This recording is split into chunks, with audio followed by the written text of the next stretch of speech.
go. Actually, let's layer it here. What's going on, everybody? How are y'all doing today? It is what it is.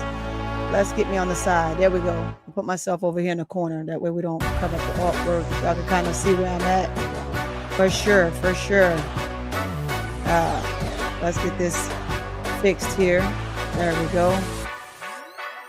Kind of put this up here in the corner. There we go.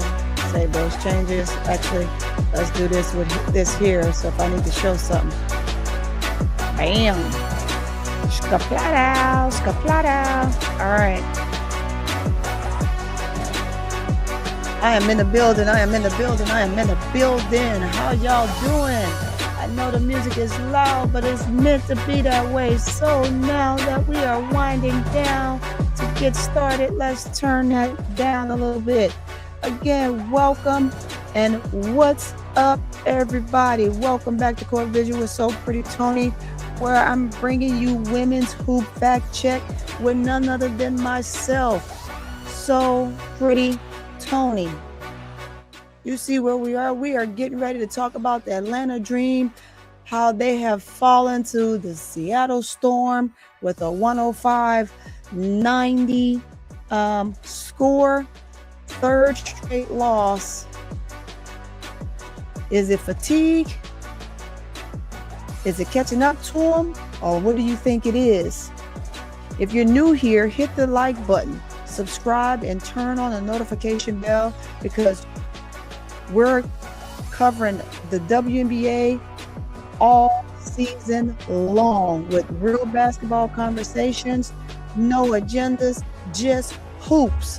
And what I mean by no agendas, we're talking about the old nonsense that happened this weekend where the refs missed the call, and next thing you know, it became controversial all over the news, and it became more political than it was about the sport itself. So, with that being said, this is what we're going to do. We're going to break down the Atlanta Dream 105-90 loss to Seattle Storm. The third straight defeat after playing 6 games in just 10 days. Was this simply exhaustion, guys, is what I want to know? Or did Seattle expose some defensive issues? And I'm saying that because they were able to get to the lane at will. So did they expose some defensive issues that are lingering around the Atlanta Dream team? Or was it simply just exhaustion, fatigue? We don't get into it. Or is this just a rough stretch? Every contender sometimes pretty much goes through. So let's get into it. Let's get into it. Let's go ahead and pull up the scoreboard, because I always like to start with that before I get heavy into anything else. But actually, let's go this route first. And tell me if you guys like my artwork. And before I get started, let me go ahead and welcome folks into the building. What's going on, June Brown? Glad you are here. Live, laugh, love. Welcome, welcome, welcome. MSL, I see you. MSL said 3 in a row. It's a lot of things or reasons. He's smiling and says, but they need to get it together and they can recover. Yes, they do need to get it together, and hopefully they're recovering right now. They have a few days before they play. I believe it is on Thursday. They will play Washington. They definitely need to be well rested, and we need to know the status of our posts so our posts can pretty much do their jobs, because at this point, we need somebody to contain Citron, because Citron has now been balling about a good 4 game stretch where she has put up phenomenal numbers that we have not seen her do since last season. But hopefully, here's where we are with that. We will be able to get the rest that we need, and we'll compete accordingly. So the recovery process, MSL, is absolutely needed. He says they have a winnable schedule coming up as the one that just went by. Well, we will definitely see MSL. Hey, June Brown. June Brown says lack of perimeter defense, coaching, and fatigue. Also, players not showing up when they're needed. Absolutely. What's going on, Chris? I see you. I mean, Curtis, I see you in the building. Welcome. Thanks for coming in. Thanks for coming in. Guys, if you haven't hit the like button, make sure you hit the like button. Do not forget to hit that. Allisha B, thank you. Will sure make a difference at all. I don't know. I couldn't tell you. We shall see. Thank you, ladies. Well, let's see. Wilborn back. We will see. The guards haven't been getting the pass. They haven't been guarding the past few games. Yeah, they haven't. I think MSL, with that comment, I'm gonna say this: they're utilizing that time to make sure that they are, as you should say, trying to reserve themselves. But while we're reserving, we should be playing. What's going on, Auntie? I see you, Auntie Fee. Thanks for coming to the building. I think everybody should be ready to come on over from ADP here pretty soon. I see you in the building. We got Eagles brothers in the building. Hello, big dog. So it starts. Yes, it starts.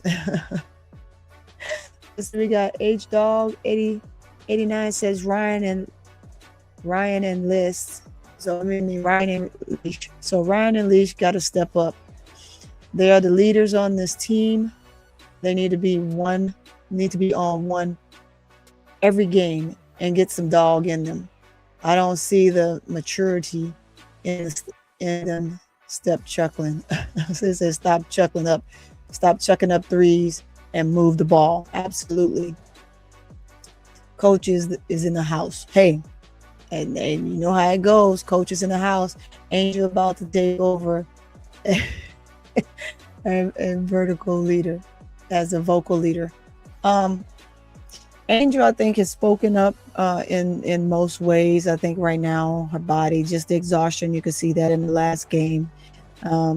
She was mentally drained as well as physically drained. And I know that we're going to definitely talk about the situation that happened as well, but I don't want to breathe too much life into it because there's not a whole lot there to breathe into. But therefore, we will definitely talk about it. Says moving forward, let's see. What's up, Will? I see you in the building. In the dark with a smile. I am glad you are here. She wins. Who else is in the building?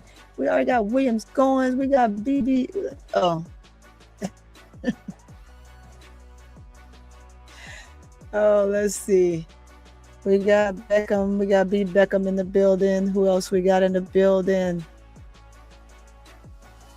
There go Big Girl. Big Girl made it in here. All right. We slowly cooking. We slowly getting everybody up in the building. Again, I don't know what's going on with my screen here. So therefore, you will not get to see my face.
All right.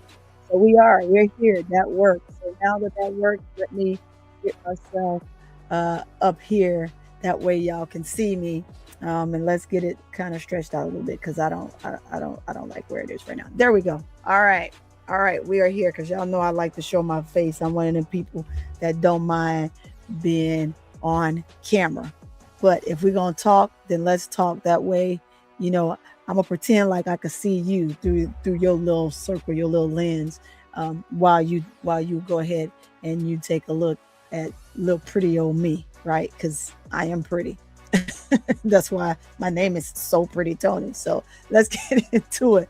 Let's go. We're gonna talk about Rhyne Howard. Rhyne Howard's continue to shine in certain ways, right? We have moments where Ryan don't show up, but let's get into it. We talked about the Storm, and the Storm played a pretty decent game considering they went on a very long stretch without winning anything, right? And so we have to definitely think about the hunger that they had. And at some point, I think for Flage, she had like every guard her in this game, and no one could hold her. And again, it spells for fatigue. She ate up so many people. She started off with Leash, then she ended up with Pow Pow, from Pow Pow to Barlays to then Rhyne Howard. And she ate them all up, all four of them. I mean, she got a 3-ball in Angel's eyes. That's Angel coming off of a screen. So when you come off of a screen, if you a few seconds late and the player is open, of course, they're going to shoot the ball really well. We know that Angel got her shot blocked by our fam, but I would chalk that as to even because she also got a nice steal from our fam. So to me, that's a what and what. You can't get in there and get your shot blocked either. We want to see Angel do some counter moves. But before we get to Angel, let's finish talking about Ryan. I think she showed up. She had some poise about her, and there was one positive I can say about Ryan. Ryan was once again she seemed to look like the best offensive player in that game for the Atlanta Dream, the best weapon that we had. She came from out of the hole she was in. I wish she would have came out of that deficit 2 games prior to this game, which were the 2 games against the Valks. And she wouldn't have been able to, I mean, she would have been, if she'd done that, we would have won those games because we definitely, truly 100% need Ryan to be 100% accordingly.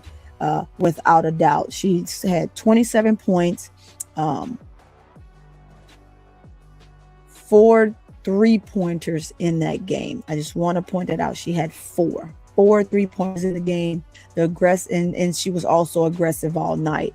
If we can get that from her on a consistent basis, along with Leash continue to do the things that she does, we know that when her shot isn't falling, she can kind of get in one of those twins where she will continue to shoot those threes, but she at least makes the conscious effort to get to the basket. Whether or not she finishes well, that just simply depends. And remember, Seattle is a pretty big team when it comes to inside the paint. So if you're going to go in there, you're going to have to be diligent and be extremely aggressive, or else it's just going to be a block party. They're big girls. You got a 6'5" and a I think Malonga is 6'7". She's 6'6", 6'7", right? And then you also have another player that you all know who she is. I mean, she's 6'6". So they have a big post presence, and so they can find ways to clog up the paint or recover a lot quicker, because they also have speed, because they are very young. And every time Atlanta looked ready to make a run, it was Ryan who answered the call. We got to give it to her. She defensively, we didn't look extremely well, but she did answer the call when it came to putting up some numbers offensively. Putting up 27 points, and it's from the shooting ability, not just free throws. Is really good. So. Again, she woke up. It was a little too late. As you can see, that means that she had some reserve in her, right? So if she had some reserve in her and she was able to do that and compete in that capacity, it's like, well, where were you 2 games prior to that? Because there's no way we should have failed 3 straight games. She's doing everything she can to keep the team competitive, and that was in that game. At that point, you have a very extremely fatigued Angel, but she's giving you what she can. However, again, she's going to have to make some counter moves if she's going to go in the basket like that, underneath the basket. She's going to have to make some counter moves so she's not getting her shot blocked. But we also got to understand that the league is a lot bigger when it comes to post presence than it has been in a while. All the young ones that are coming in, those young girls are anywhere from 6'5" and up. They're just tall. Look at Lauren Betts. You got our fam. You already had last year. You had Malunga. And I believe we got another one coming in the next draft. I need to look at that. And I'm not going to give a name. I'm going to go look at the height of the player before I give you that name. But we have to look for those things. Then we're going to get on to Angel Reese. We talked about Rhyne and what Rhyne was able to do in that game and how she showed up and the poise that she gave offensively, but defensively, I'm not going to chew her up too bad. And the reason being is before Rye took over and had to defend Flage, she had already done what she needed to do on Zia Cook and some other players, right? So with that being said, you just have to balance it out. Zia Cook couldn't really do much. Then you turn over and you have to go with the absolute last player, which is the best player offensively on your team, to try to now defend Flage. But at this point, Flage had already put up, I believe it was like 18 points or 19 points. And then she comes in and then she cooks Rye. I mean, it is what it is. She just had a great game. And one of the things I need people to understand is that Flage has a really, really quick first step. So if she gets that first step on you, she's pretty much, either you got to foul her or just get out the way and let her score, because at that point, if you're not in front to try to take a charge, then 9 times out of 10, she's going to score. So if she's not scoring when doing those things, then that means that she's just having a bad shooting night. But we get into Angel, and Angel had 17 points, 9 rebounds. She attacked the glass. These are some of the things she did. She attacked the glass. She competed defensively. So I definitely got to give her her defensive stance. She did a really good job defensively and was one of your better defenders in that game. She kept fighting despite Atlanta trailing throughout most of the game. So I also have to give her that. We all know that she's a type of player that just doesn't give up. She stays in the fight all the way down to the wire. The effort wasn't the issue for her. It is just simply execution. It's the execution for her was her biggest problem, and that's her problem versus a team problem. That's something that Angel has to fix on her own. So be mindful that we have to think about that. I don't know what was going on. Again, was it fatigue? Was she tired? Was it one of those things where I'm gonna battle through it, but my body is just done? However, whether it was or it wasn't, she did a pretty good job defensively. So I'm just simply gonna give her her flowers on the defensive effort, on the things that she did and being diligent. And although she had 17 points, we want the execution of her to be better. And of course, we know that that's what she wants for herself as well. So hopefully, I don't know, again, we all don't know when Bree Jones is coming back. If they can sustain until after the All-Star break, which is the second half of the season, I would love to see that happen before Bree Jones comes back, because we don't want to rush her. Why? Because we'll need her down the stretch, especially when we get ready to get in to playoff contingency and start playing in the playoffs. That's going to be extremely important that we have her 100%. Then we move on over to Allisha Gray. Move on over to her with her 15 points. She also crossed another career milestone. So I want to give her flowers for that, by crossing that milestone and surpassing the 4,500 career points during this game. A notable achievement despite the loss. So Angel continued to bounce records after record after record, surpassing. Rye just had a surpassing of career points. I think during the Valks game, now you have Reese, who also has hit that threshold, as well as surpassing the 4,500 points during that game. I believe it was 4 games prior to that. Nas also had her 1,000 career points. So the ladies are doing well in that capacity, but they got to figure out a way how they're going to put 2 things together to win a ball game. That is important.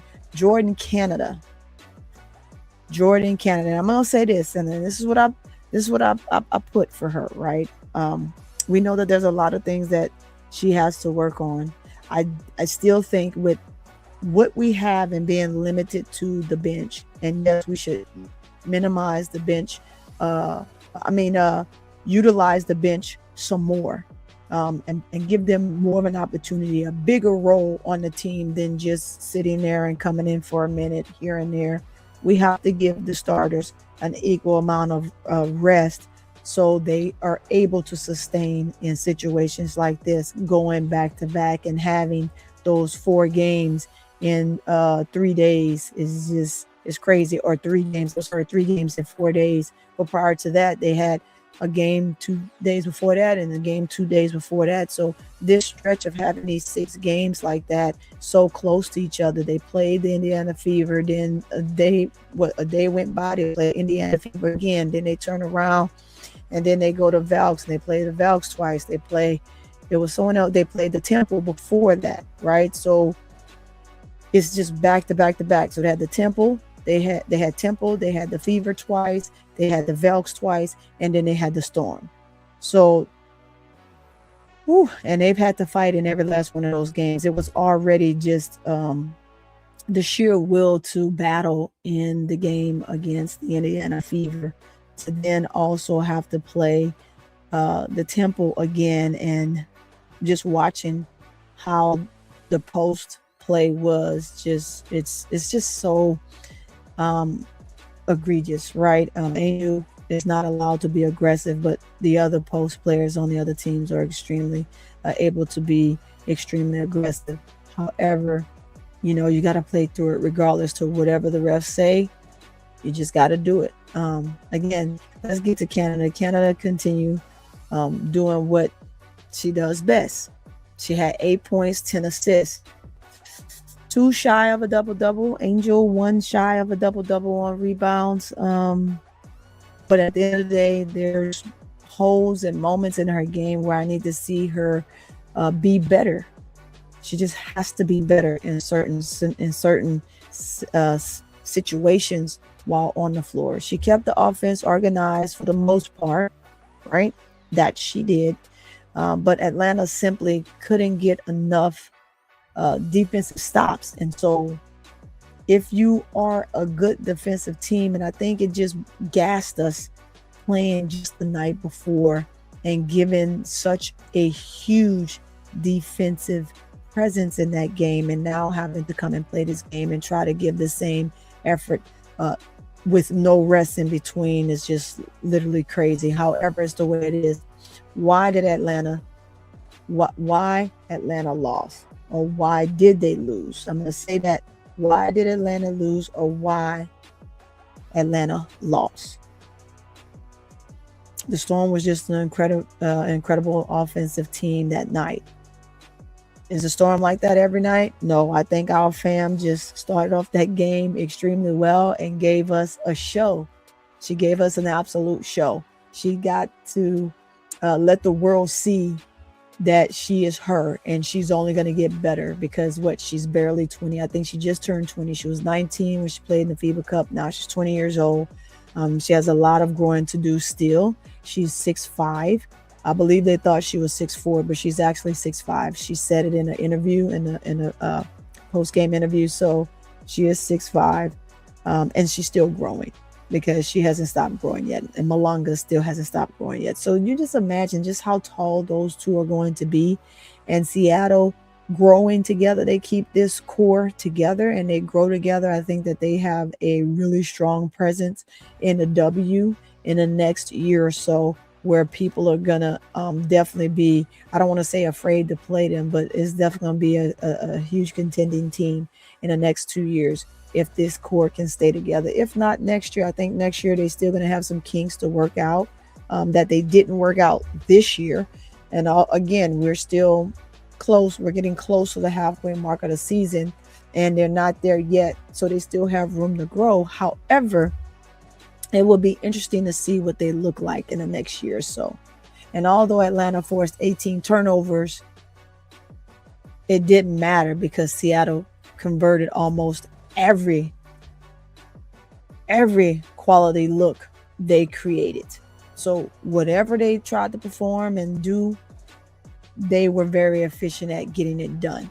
And that is a team. And if anybody was paying attention when I was on the panel and I was talking, this is a team. There's some teams you have to get with and you have to slow them down. If you don't slow them down, you run yourself in a situation where you're chasing. And that's exactly what happened. They chased all night. So fatigue is real.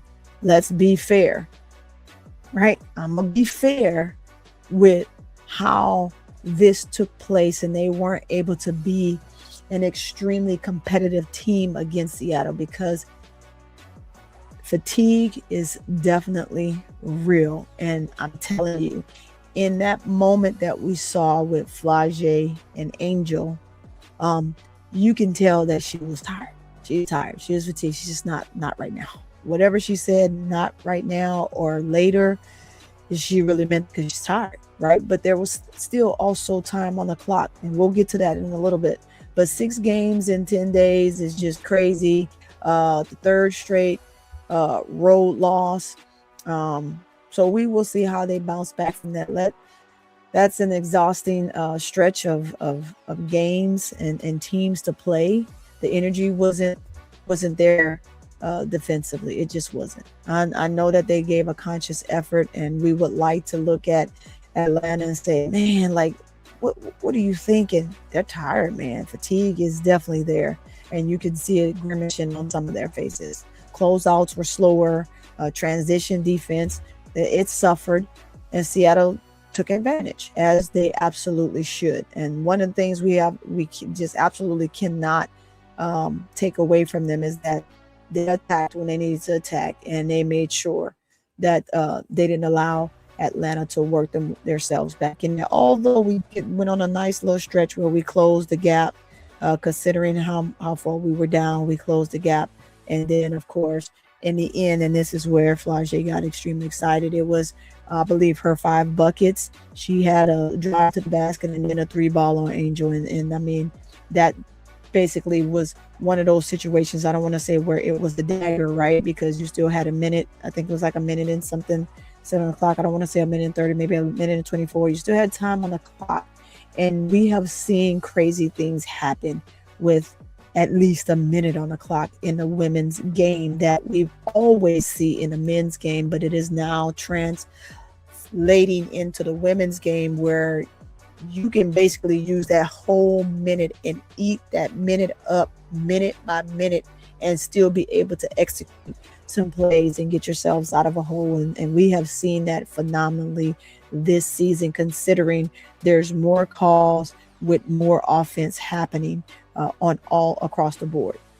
It absolutely is. Flage Johnson with the 24 points, 11 rebounds. Our fam had 21 points, and on an extremely efficient shooting night. So will we see this all the time from our fam? No, I think the game before that, our fam barely put up points. But tonight, that night, just simply was her night. Those two completely changed the game offensively and kept Atlanta from ever getting within striking distance late in the game. Early in the game, it was good. They were able to kind of stay close. We didn't really get to the point where we were dominating a quarter, but we actually absolutely got in there. I said that we needed to win the third, and we absolutely won the third. But however, it is time to worry. Is it or is it not? That's a question. Is it time to worry? Is it or is it not? Not yet, in my opinion. I'm going to say not yet. You know why? Because we still got a whole half a season to go, and things will turn around for most teams.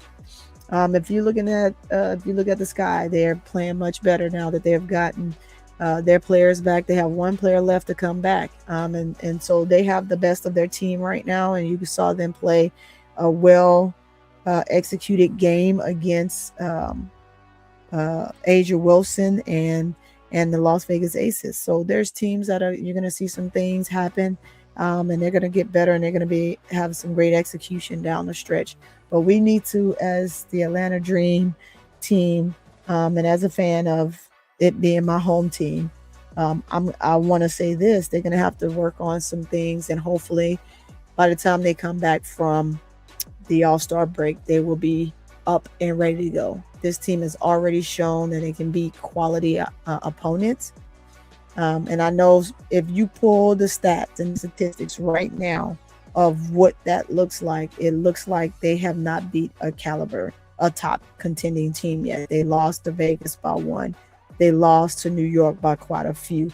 And then you lose 2 games to the Valkyrie, who is definitely a team that's going to always be knocking on the door, even their first year in the league last year. Natalie Nakasa is just a really good coach, and she knows what she's doing. And so it's always going to be tough to beat that particular team. However, I hope that we'll be able to beat them the next time we play them. It will be nice to get a win on that team, which we should have won. But 3 days ago, we should just beat them, right? And we didn't. But nevertheless, here we are. The big concern is whether or not this heavily scheduled that they have is creating bad habits defensively. That's the other question. Does the schedule and again, I say it's a big concern for me, right? But having that kind of a heavy schedule and not having an opportunity to really get in the gym, walk through some things, and just sit in the hotel, get into the lobby or a conference room and just do a video time, is it a big concern for this team defensively? Good teams lose games too. Good teams lose games too. So I'm not worried. I'm not that concerned. Championship teams respond in different ways, and I think that this is a team that, if not this year, go deep in the playoffs, will eventually go deep in the playoffs. They need to go past 1, considering that is what they recruited Angel for, right? And I know Angel she just wants to win. She wants to be on a team that's winning, and she wants to be a part of that culture of helping the team win. I'm sorry, I'm fixing this wire here. That's helping the team win. So we shall see. We'll learn a lot about Atlanta in the next outing. So we shall see, which will be against Washington. And then so some of the big takeaways that I want to kind of point out was Rhyne continues to play at an all-star level most of the time. We need her to do it all the time. Angel Reese keeps giving she keeps giving productivity amongst them. Sorry, my phone is ringing. She keeps giving a lot of productivity despite the losses that we've had. She fights through it. She battles through it. Even when her shot is getting blocked, she still continues to battle. That doesn't mean anything to her because she's still going to fight and get there. But what I need her to do is work on those counter moves that she has. And I think it will get there moving forward. So we shall see what happens when it comes to that. Then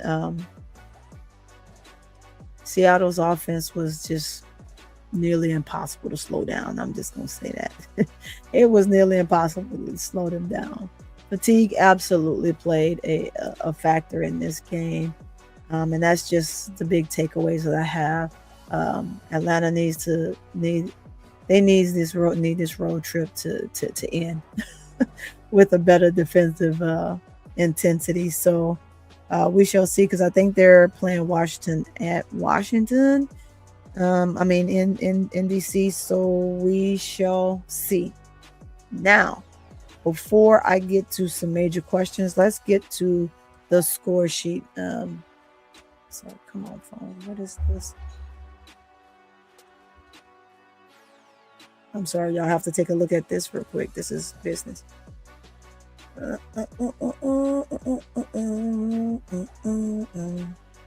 I need confirmation of who is in.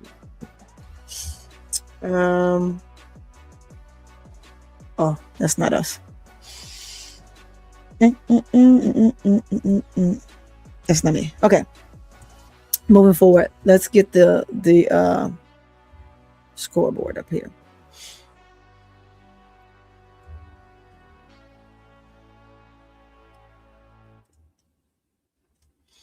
All right.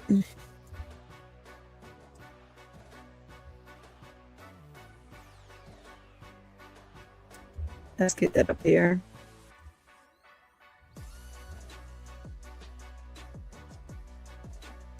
All right, let's put this here. Let's get this over here. Yeah. All right, here we go. And I put it at this angle so you can see. And let's stretch this out a little bit.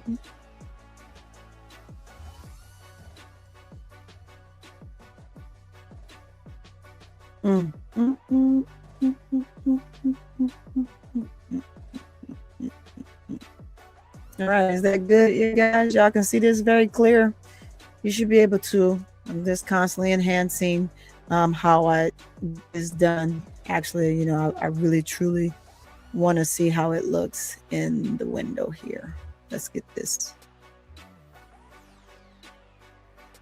There we go. There we go. We'll fit it in there as it should be, like it's supposed to go, and be nostalgic about it. Okay. We had Angel, of course, we already talked about her, 17-9. She did, however, have 4 turnovers in this game as well, 2 steals. Then Okot. Angel played 32 minutes. I think that's the most minutes that Angel has played since she's been on this team. And so you had Okot played 11 minutes. She has 6 points, 5 rebounds, 2, and then she had two turnovers to go along with that. Allisha Gray played 35 minutes, 15 points, 3 rebounds, 2 assists, 1 turnover, 1 steal. We get to Jordin Canada, who played 26 minutes. She had 8 points. She was 3 of 5 from the field, 0 of 1 from the 3-point line, 2 of 2 from the free throw line. By the way, Angel did a great job of putting up 9 of 11 at the free throw line. I would have loved for her to have been perfect. Her being perfect only would have put us at 903. Or 902. 902 to 105. So we need buckets. We needed some buckets. Everybody else was pretty much perfect from the stripe, except for Amy. Amy was the only one that was not that productive. I mean, where she went to the free throw line, she had made 1 of 2, so she had 1 point. But then we get on down to, like I said, Canada. Canada had a double-double. She had, well, almost a double-double. I talked about that before. She had 8 points, 10 assists. Slow down, Tony. 10 assists, 4 rebounds, 3 turnovers, and a steal. Then you get to Rhyne Howard.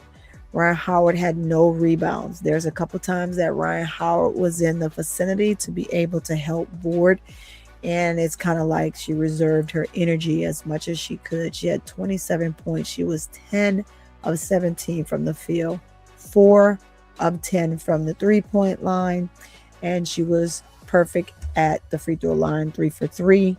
She had 3 assists, 1 turnover, and a steal. We did not have any blocks in this game. I didn't foresee us having any blocks in this game because, again, fatigue. The girls are big, and then they just kind of rotated how they want to play in and out. And then you get to the bench, and like I said, Amy played 1 minute. She had 1 point. You had Sika. Sika played 14 minutes. She had 6 points, 2 rebounds, 2 assists. Tahina Pow played 18 minutes, and I am just such a huge advocate for her playing more minutes and having more time on the floor. But this particular game was just not her game. She got cooked, but she wasn't the only one. So although I said that, she was not the only one. She had 3 points, and that's the 3-pointer she made. She made 1 of 5. So she was 1 of 6 for the night with 4 assists and a steal. Navarre played 1 minute. She didn't give us anything but a turnover. Barlays played 14 minutes. She gave us 7 points. She was 3 of 6 from the field, 1 of 3 from the from the 3-point line. She had 2 rebounds, 1 assist, a steal, and also a turnover. The doggone Atlanta Dream shot 43% from the field. 43% from the field, 30 of 70 for the shooting of that night. 7 of 29 for 3-point range, 24%. It gets worse and worse when it comes to the 3-point percentage. It just drives me nuts that this team shoots the 3 ball as often as they do, and they're not executing that very well. That right there should tell you to let's do something different. But the goal for them is keep shooting. They shoot 88% at the free throw line for 23 of 26, only snagging down 26 boards while having 13 turnovers, which I think is just diabolical because the Dream is known for being one of the big rebounding teams. Then you get to Seattle. Malunga had 16 points. She was 16 of 11, double-double, 3 of 6, 6 turnovers. Oh my God, she had 6 turnovers. 2 steals, 3 blocks. Yep, 3 blocks. Fam, I think 2 of those blocks was on Angel, and then Fam had another block on Angel, which that's where Fam get her 1 block from. She had 21 points. They played 28 minutes apiece, her and Malunga. And Fam was 8 of 9 from the field. She was extremely efficient. 5 of 6 from the 3-point line. She had 1 rebound, 1 assist, and 4 turnovers herself with a block. Heidemann, 31 minutes, 20 points. Yes, 20 points. She was 6 of 10 from the field, 3 of 5 from the 3-point line, 6 of 6 from the free throw line. She had 2 rebounds, 6 assists, and a turnover. Flau'jae Johnson, 33 minutes, 24 points, 9 of 12 from the field, 2 of 3 from the 3-point line, 4 of 5 from the free throw line, which was an astonishing night for her. She had 11 rebounds. There's another double-double along with Malunga. And then she had 4 assists, 4 turnovers, and 2 steals. Then we get into Melbourne. Melbourne played 31 minutes. She had 10 points, 4 of 9, 2 of 2 from the 3-point line. We could not defend the 3 at all. 4 rebounds, 5 assists, and a steal. And now for their bench play, you had Katie Lou Samuelson, 17 minutes, 2 points, all 4 from the field, 2 of 2 from the free throw line.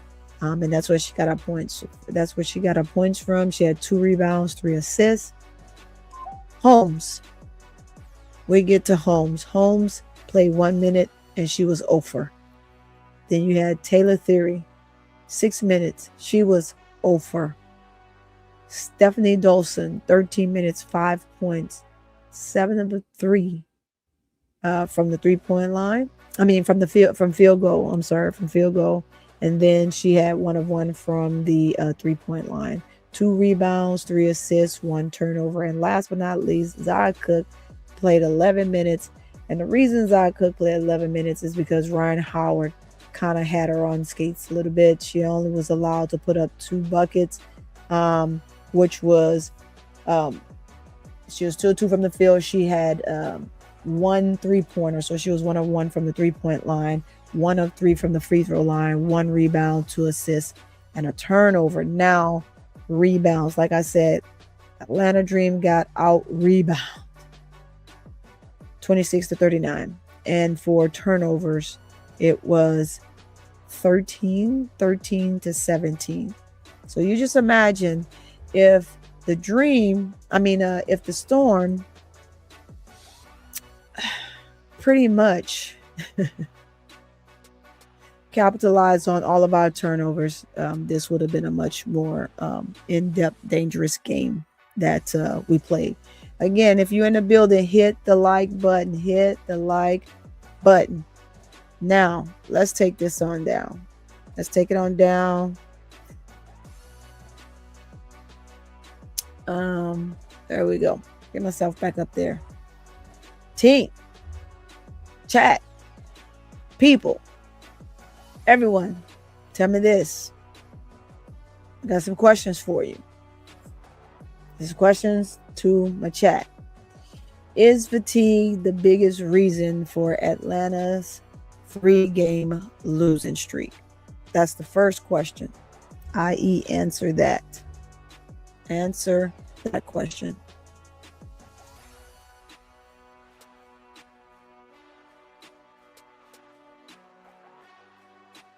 Let's see.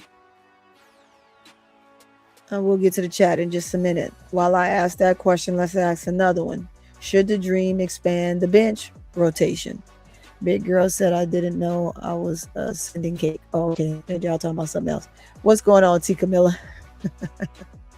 T. Camilla said, hell no. Hell no. So you don't think fatigue played no part of at least the game in Seattle? Is that what you're saying? There was no fatigue whatsoever. Is that what you're saying? Just trying to find out. So I would say yes. If it was me, I would say yes.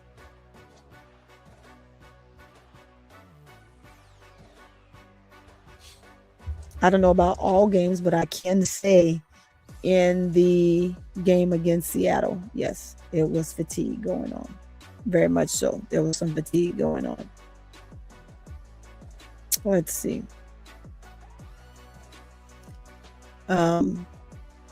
Live, laugh, love, say yes for my answer. Yes, it did play a big part. I don't want to say in the Valps game, because I think although there was only one day in between the pressures in which the pressure cooker they put the Dream in that first game that they played, considering they just jumped off of a plane, didn't have a whole lot of time to rest, and then they were in the gym playing.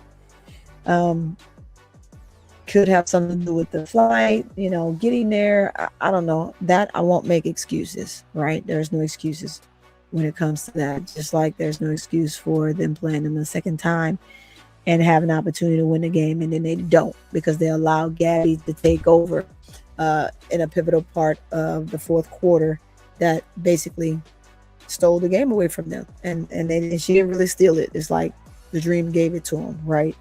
But definitely in the Seattle Storm game, I think you could see the fatigue that set in on some of them, such as Angel and a couple other players. It's a big deal. Should the Dream expand the bench rotation? I'm going to say yes, they should expand the bench rotation, because the more rotation you have going on, the fresher your players are.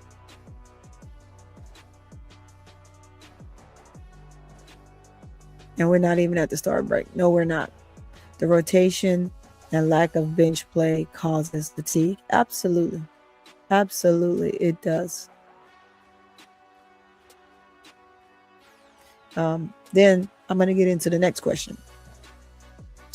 Let's see, Beaker says, if they would have played as a team and not one-on-one, and if Carl had a real playback and know how to adjust and rotate, they could have won all 3 games. Yeah, I think they could have won all those games. Absolutely. I don't feel no type of way. MSL says, I think that the type of swarming defense that GSV plays make them very susceptible to fatigue. Yes, it does. It is going up to Seattle.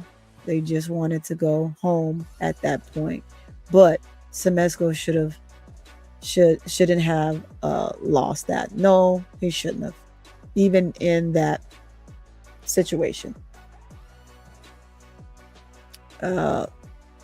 T. Camilla says, "Yep," and that was their test. And Portland adjusted and continued to fight. They had 3 games within 5 days. So yeah, sometimes it is what it is. I think Dream should make a move to upgrade the bench. Yeah, from my understanding, but with them keeping their core starters, that kind of ate up the money, and so you literally have to go with what you have at that point. So it's interesting to see if they have something somewhere that they can offer someone something. So that's the other thing. Who was Atlanta's MVP despite the loss? Do you really think it was Rhyne? I mean, she had the most points, but who was the MVP of that night out of the Dream? Dan says no, Carl is not that right coach. No, he's not. I'm just trying to find out who do you think? What do you think was the MVP? Do you think it was Rye? It says who would have why would the Dream go get another small guard that can't align defense? Yeah. You need somebody that's actually going to be able to come in and be a real true dog, but a great passer, and has the defensive mentality as well. Again, if they can get back to the way they played the Fever and play some of the other teams in that capacity, I think that they will be okay, but not all the way through. T. Camilla says that, Tony. Yes, thank you. The returning starters greed cost. They did. Their greed cost them a good team. The GM should have had better math when negotiating those contracts as well. Absolutely. What are you talking about, Deja Kelly? Oh, you're talking about who to go get? Let's see. Brown he's talking to T. Camilla. And then Love is talking to T. Camilla. Another question is, but y'all still didn't answer who did you think the MVP was despite the loss? Who was MVP of the Dream for that night?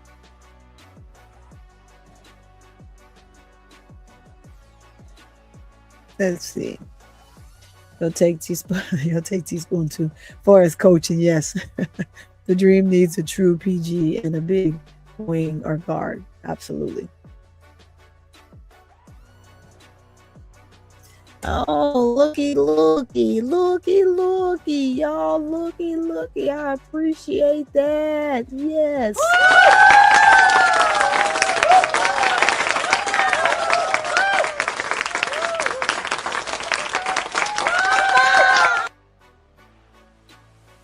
Thank you, Amy Sue. I appreciate you for the $4.99 super chat.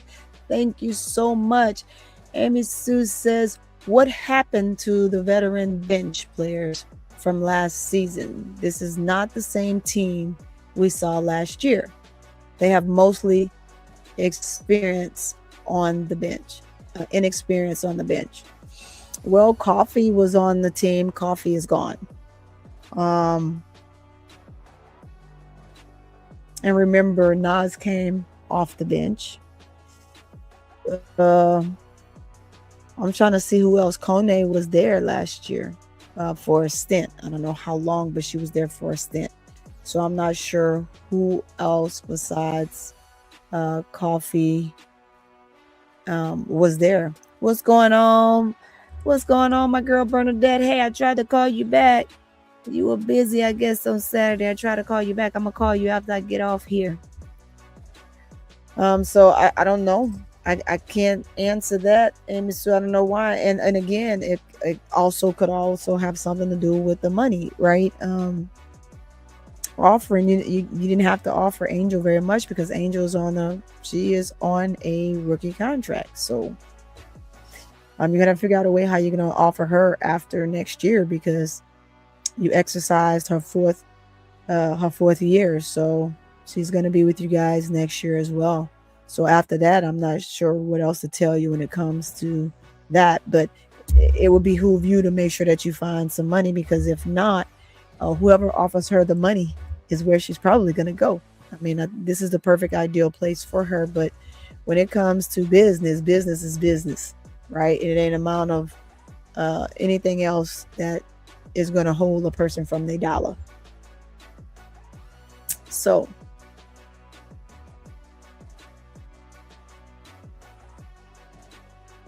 this is just the ball.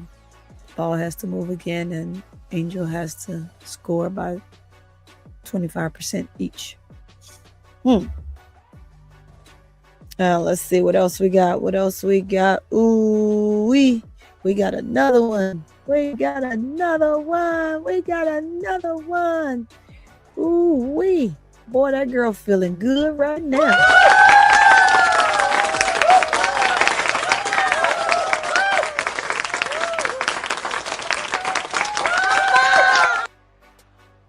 Thank you for another $4.99 super chat.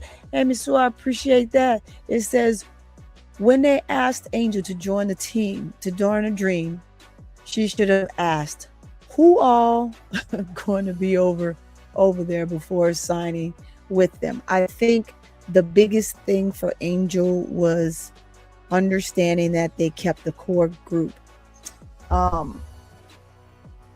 When you think about it, this core group played a lot of minutes last year as well. But I think the players that gave them the most help, Pau played better off the bench last year. She gave a better output. Also, they had another player. What is her name? Golly, she did really well too. When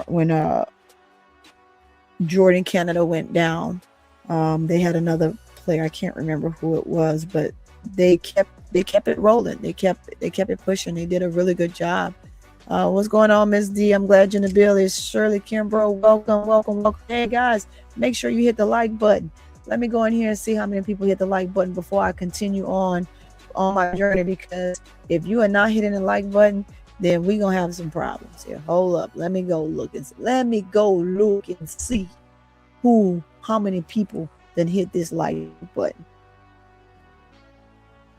If y'all don't hit the dang on like button, let me click on this. Click on this right here. Let's see. Man, if y'all don't hit that dang on like button, hit the like button. I'm gonna pause here before I continue on. I need to see some thumbs up. I need to see that like button go up. Hit the like button. Hit the like button. You hit the like button, we're gonna keep it rolling, but you gotta hit the like button. You gonna smack? Am I gonna smack them out of it?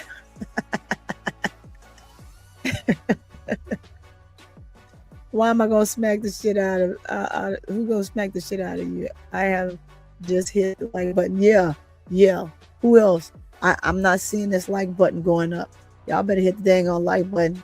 Run it up right now. Run it up right now. Is all I'm saying. Run it up.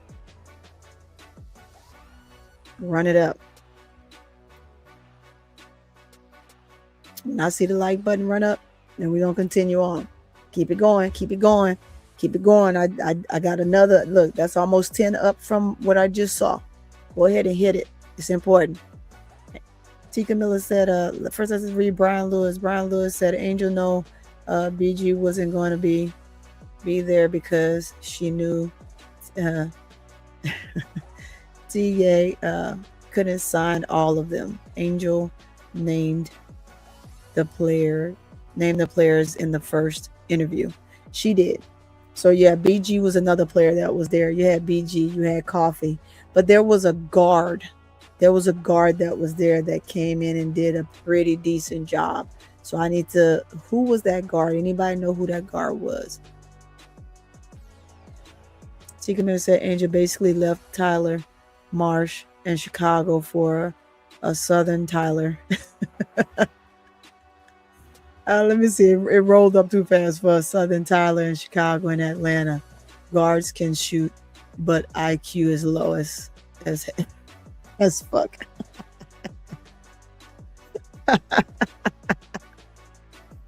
Oh man. Don't talk about my dream like that, y'all. Don't talk about my dream like that. My dream is all right. Don't talk about my dream. MSL said Angel didn't know anything about Jose at the time. Kurt may be cool, but the AZ situation could have been weird to her as well. Particularly if AZ was jealous, as her brother indicated. Jealous of what? I didn't get the standing of that. Jealous of what? What did our brother indicate that she was jealous of MSL? Enlighten me on that. Angel was on her way to Dallas. If the dream doesn't get past the first round, is it a bust? No, I don't think it's a bust. I just think they need to add, and we talked about that. There's 2 more pieces that they need to add to this team, and I think that this team would be a really good contending team.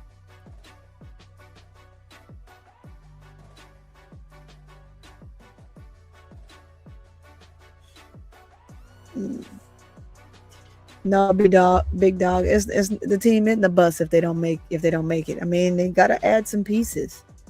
You add 2 more pieces. If you add in the pieces, piece by piece, I think that you'll be fine.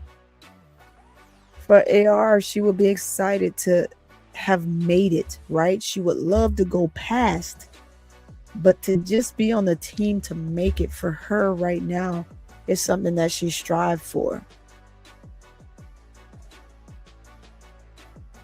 And yes, Angel was definitely going to Dallas or the Lynx. I think that, I don't know, maybe, I don't know if she knew who all they were going to be signing for as post players for the Lynx, but she would have loved to have played with Fee. But Fee being out, I don't know if that kind of deterred her a little bit. But she also definitely wanted to play with Olivia Miles, for sure. Let's see, AZ brother don't like Angel and Paige relationship, apparently, based on his online comments. You know how family can be. They all played together in high school before, so get over that silliness. Her brother gotta get over it. That's just an overzealous brother. But I think the thing with that MSL and hearing that is more or less, so you're willing to let me go to another team if I'm the number 1 pick when you have the number 1 pick. So you can get England, is probably what they were alluding to, in my opinion. What's going on, Green Thumb? Glad you're in the building. Says hi, Tony. Just parked and finally hit the like button. That's what I'm talking about. Shirley Kimbrough says, I think it was Odyssey Sims that took over for JC. You know what? Yes, but didn't they let her go? Because she went to, it was the year before, or was it last year? Because she was let go, and that's how she ended up with the Fever. So there was somebody else that was there, because I believe she was there, then she went to LA, or she was at LA and then she went to Dream or something like that, and then she was let go. But I think it was LA. I think her last stint was LA. She was at the Dream before that. Oh, looky.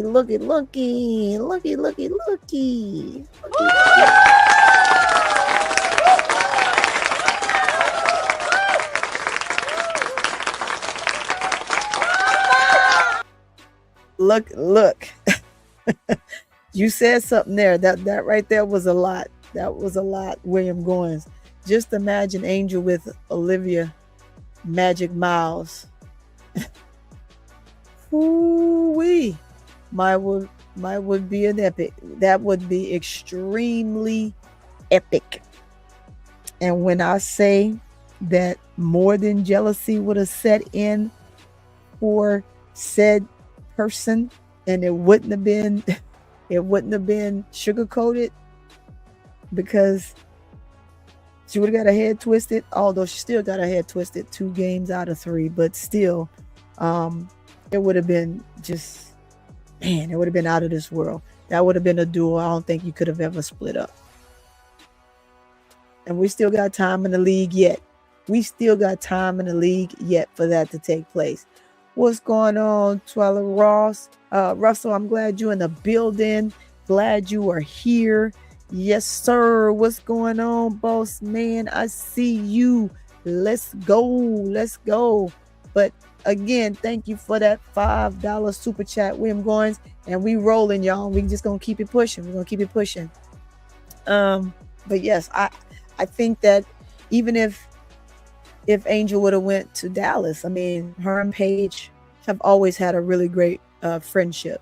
Their friendship relationship has always been a bond that I don't feel will ever be broken. And AZ was a part of that friendship. Now, if she feels a certain type of way, I really don't think that it's one of those big things. I think it's more or less that that's just a brother being a brother. And he just was a little salty because he probably had the notion that Angel probably was going to take Dallas. And I think what saved that is the fact that Angel decided to vert to the dream versus going to Dallas, and now all's well in the house. Other than that, it's about business. And Paige was about business. Paige don't feel no type of way about that. And sometimes people have to understand that. And I like that Paige is about business regardless of whatever is taking place.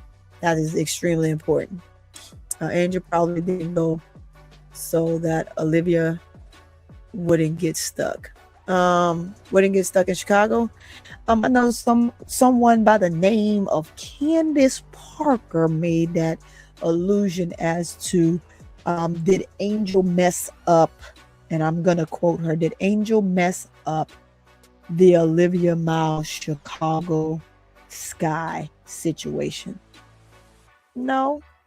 Y'all gotta remember, Olivia Miles' ex-girlfriend Maddie Westbell is on that team. So Maddie Westbell could tell Olivia Miles just what she needed to tell her about the dream and what the organization was like and the people that she's around, regardless of whether they remained a couple or not. Maddie Westbell got there because of course, Angel. And that was through by way of Olivia Miles. If you get Maddie Westbell, you get me, right?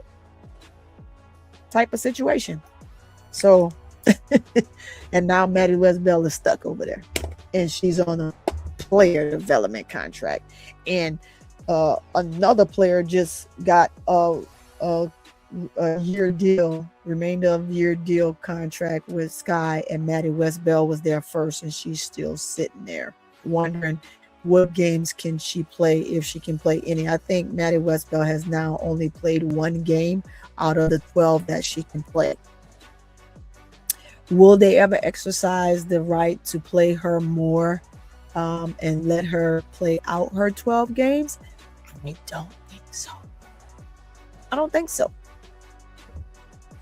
so. So we'd have to actually truly see. Again, if you just came in the building, you need to hit that like button. We pause for like buttons, and that's absolutely what we want to see. If you can't hit the like button, man, I tell you what, we gonna just pause. Let me pause for another second.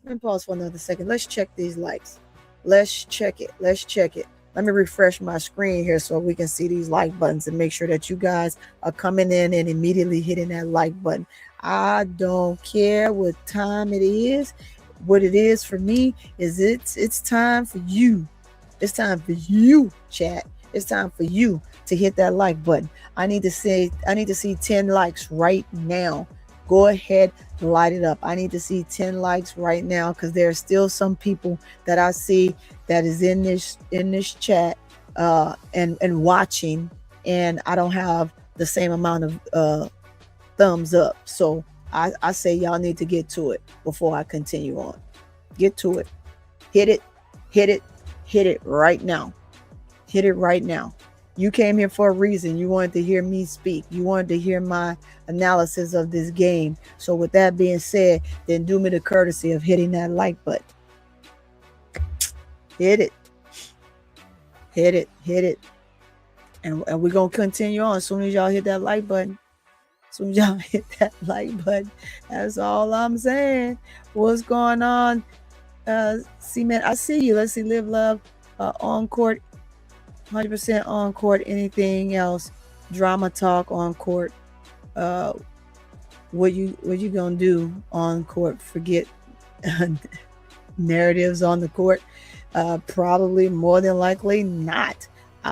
Look at that, boy. We rolling. We are rolling. Let's do this. Look at that.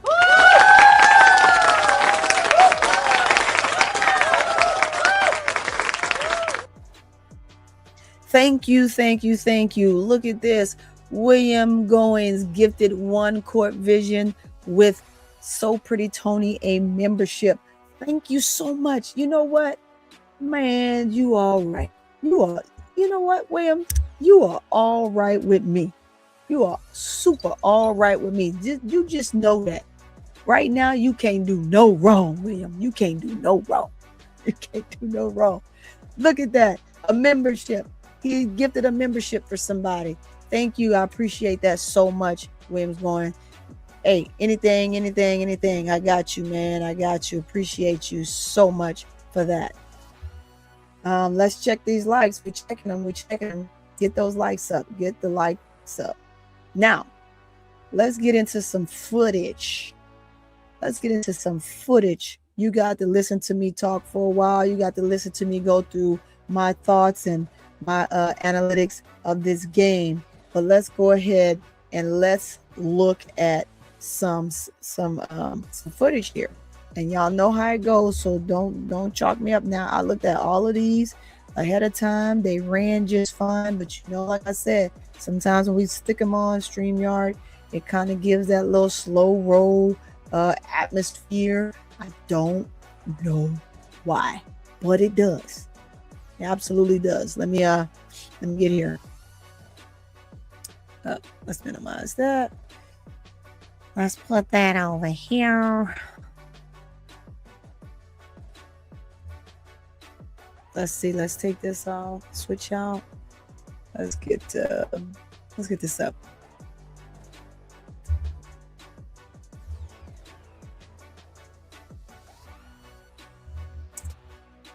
Uh-oh. Come back.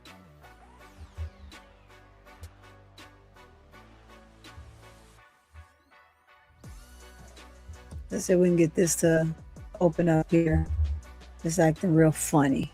Let's see. Let's put it here. We can get this to work. We can get this to work. You can do it. Oh, that love. Let's see.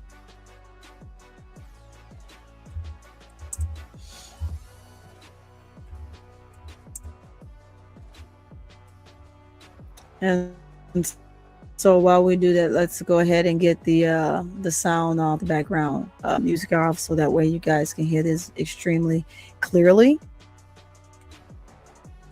Let's get to it. None other than let's get to it. You can do it. Come on, share and share like.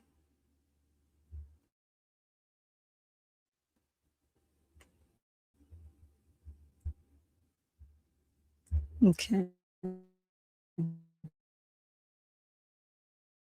I have that there. We got to show our girl. Why not? We got to show. Let's see. It says feed the beast. Let's switch out. Let's go. And I'm gonna play the sound. I can cut it out later, but I want y'all to hear it today. Angel Reese is special. That ability to anchor. Up there you go. What I tell you, boy, I tell you. Rebound, block, and start the transition over to Reese. And this ain't no bro Claude internet either. For three, and she finds it. Angel Reese. I don't know why it does this, y'all. It just does. It just Which is does. her second career. It's only in her third year. In her career, she's averaged just under 13 boards a game and over 4.5. And that's eaten up by Angel Reese. The finish at the top for Angel Reese. Her paint, her house. She's all about it. Oh, the pump and fly by. Nice dive inside of O'Connell. Up ahead, Reese running and one. And at the rim, feed the beast. Come on now, Angel.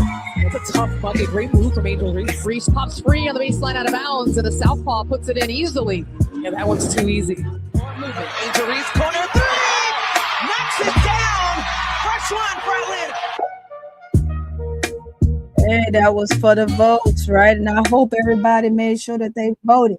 Did you or did you not make sure you voted? Because voting is already over. So I want to make sure that you all did your due diligence and you did not shortchange our girl. Come on. You cannot be a fan and did not do your due diligence. That's all I'm saying. That's all I'm saying. That's all I'm saying. That's all I'm saying. Let's put the comments up here. So apparently, let's see. Woo-hoo-hoo. Look at this. Let's put it up. Let's put it up. I don't want to miss anything. Not one thing at all. Not one thing at all. Look at this. Look at this.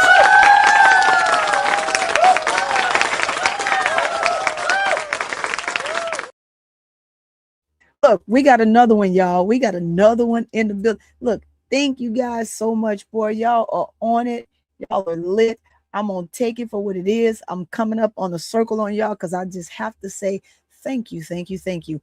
We have yet another individual by the name of Big Dog Sports BD that made sure he gifted CourtVision SoPrettyToni with another membership. Thank you so much, guys. Y'all are just pointing in. I appreciate you. Thank you so much. We are on the roll. Thank you, thank you, thank you. Let's see where we are now. ADP, I'm glad you're here. What's going on? Make sure you tell them again. Hit that dang on like button and stop playing with your girl. Stop playing with your girl and hit the dang on like button. Come on now. Get with it. Shirley, what's up, says Tony. The website closed early on the last day. You know what it did? There was some foolery going on. We've been saying there was foolery going on since the 22nd? There had been foolery going on. So we saw it. It was glitching. It was saying that we already hit it and we didn't. It was just a bunch of little nonsense. The little McNuggets love telling little McNugget lies. But we are here to straighten them out a little bit. We're gonna straighten them out just a little bit. Let's see. I got another. We clipping it on right now. We clipping it on right now, y'all. We're gonna clip it on right now.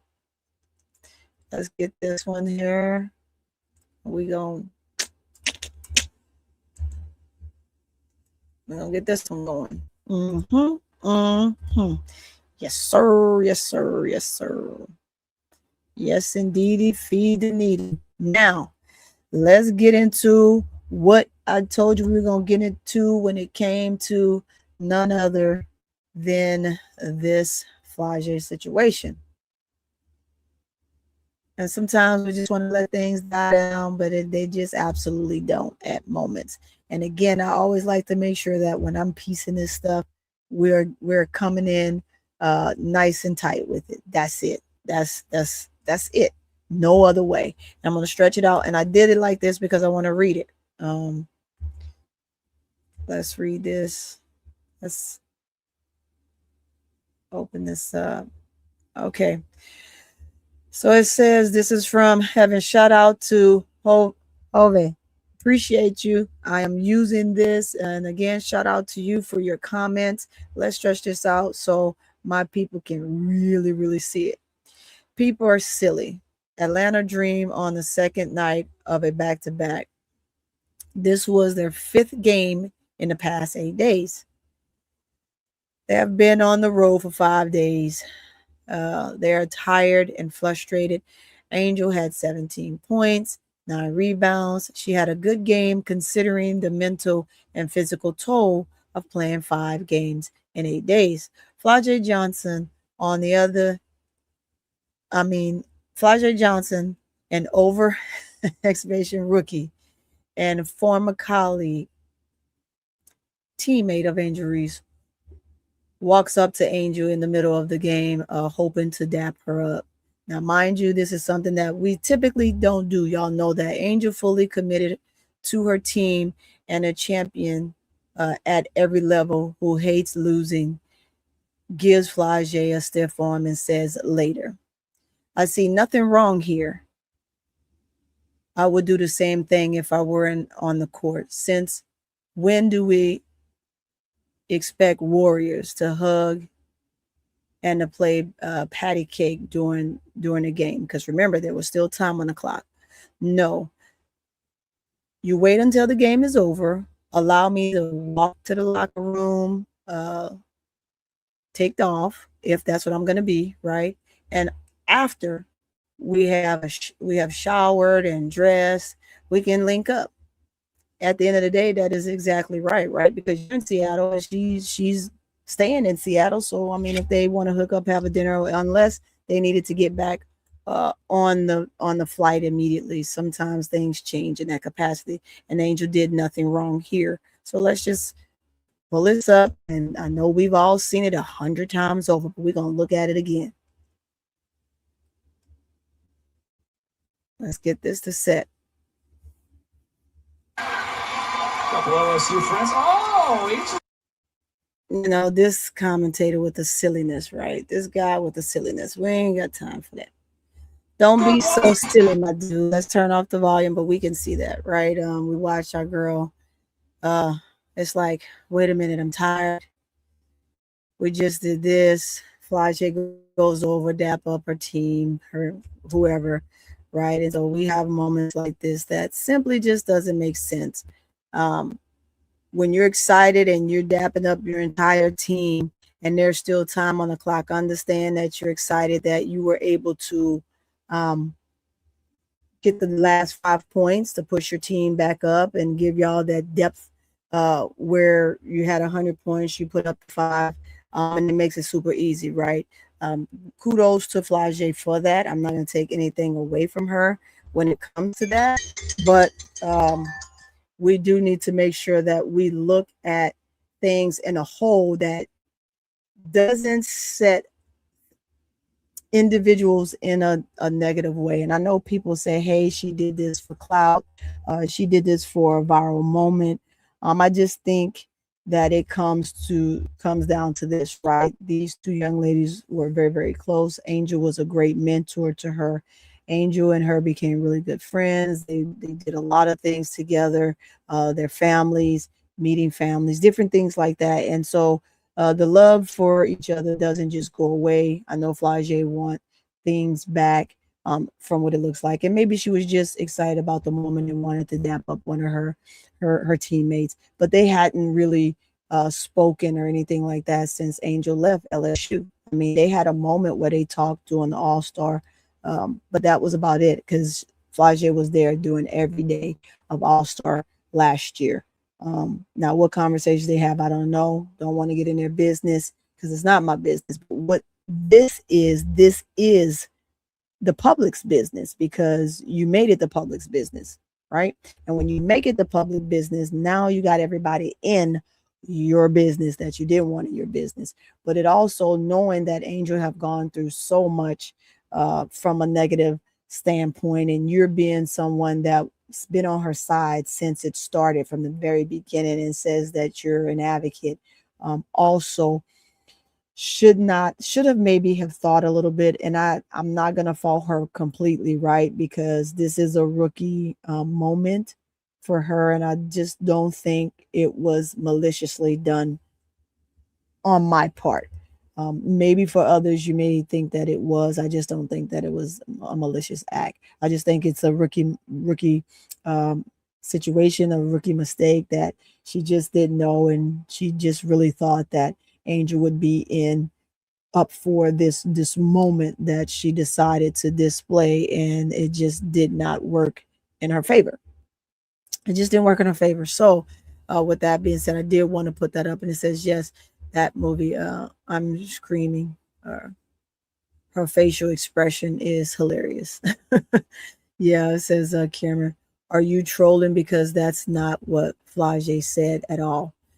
Who are you talking about? Me? Am I trolling? I know what Flage said. Flage said they're not friends.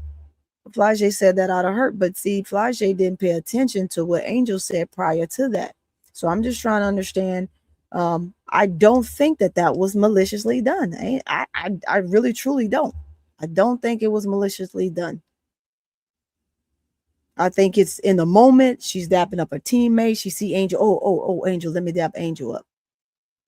Yeah, it's a rookie mistake, guys. It's a rookie error on her part. I just think she saw a teammate. Oh, let me dap up. It's gonna be cool to do. I don't think it was, I'm trolling Angel. I really truly don't. It's just me. Some of you may think otherwise, and maybe it was a viral moment for her that I didn't see or really perceive that she was doing that for clickbait. I think she wanted to show solidarity and dap up her old teammate, and feel like maybe, with some time that have gone by, that things are okay. It was okay to do that. No, it wasn't okay to do that. It wasn't. I don't think that she would have liked it if it was on her end. So I don't know what she was thinking. I'm not going to say she was thinking another way. She's not talking. I know. I don't think T. Camilla's talking to me. I just saw that, and I'm just like, no, I'm just saying that for those that are in the chat. That's like, no, Toni, that was clickbait. No, I'm shooting with T. Camilla. I'm not coming at T. Camilla. I'm using that as an example because I know some people be like, no, not Toni. Toni would probably say, oh no, she definitely meant to do that. No, I am not one that's gonna say that Flage absolutely truly meant to do that. Let's see. Eagle's brother said, I think Flage is trying to grow as a person, but even in growth, Angel may still be hurt. Whatever happened between them, time will heal all wounds someday, just not now. I think so. And if it doesn't, I mean, that time of LSU will always be their time. I mean, they won a championship together. It's the first and only championship for LSU women's basketball. So they're in the history books regardless. And so they're in it for more than just, I won a ship. They're in it because they made history. They did a lot of things, and I'm excited that they were able to do that and bring something to those legacy players that were there before them. Something that they just were not able to do. And LSU have had some great players that have come out of LSU, and a few of them in the W that have since gone and have retired, but played some really extremely great basketball. So it's exciting to see. I think that maybe someday, I am not Angel. I can't speak for Angel. I do hope that this here would mend. I mean, just the bond that they had, man. It was great. It was great to see. It was exciting to just enjoy their enjoyment, right? Just what they were able to do and be a part of. The parents will never ever rock with each other again. I could tell you that right now. They probably won't, unless the girls get together and say, hey, we got to work, we got to mend these fences. I just Don't know. Did I come late again? I only hear music. Man, yes, T. T, you're late and I don't have no music on right now. I don't have any music on right now. Let's see. Did I pull up the same one? No, we don't want to pull up the same one. Let's see. Here it is. Let's get this one. I got another clip. This is clip time, so we just gonna clip and we're gonna talk about these clips before I get up out of here. Yeah, we'll talk about those. Yep, that's the same one. I guess I did not make the adjustment. Let's see. Let's get this one. Why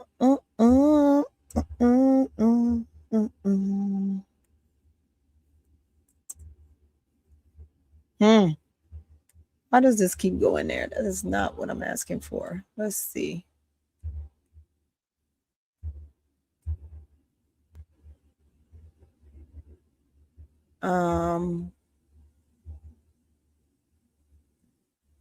Oh, that's what happened. Okay, now I got it. I had to fix something here, guys, to get to the next clip. I almost act like I deleted it. I don't want to delete that. I do not want to delete that. Now, let's put this up. Yeah.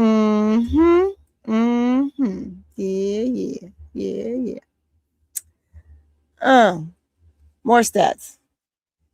And we want to talk about Atlanta Dream perimeter defense because we did mention their defense, right? So since we mentioned their defense, then tell me if that blurry, are you able to see that very clearly? Atlanta's perimeter defense in its last 5 losses. Let's see. And this is what we talked about. How will they be able to compete against this? Hold on, guys. I need to take this.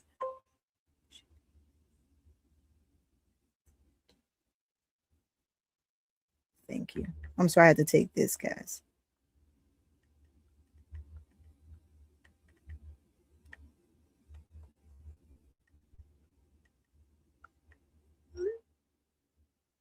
All right.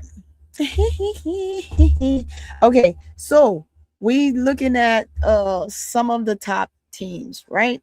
And so when we put up the Indiana Fever, we're talking about the one game that they lost against the Fever, not the 2 that they won. And we're just talking about their 5 losses that they have, and what their percentage from the defensive standpoint on the perimeter looks like.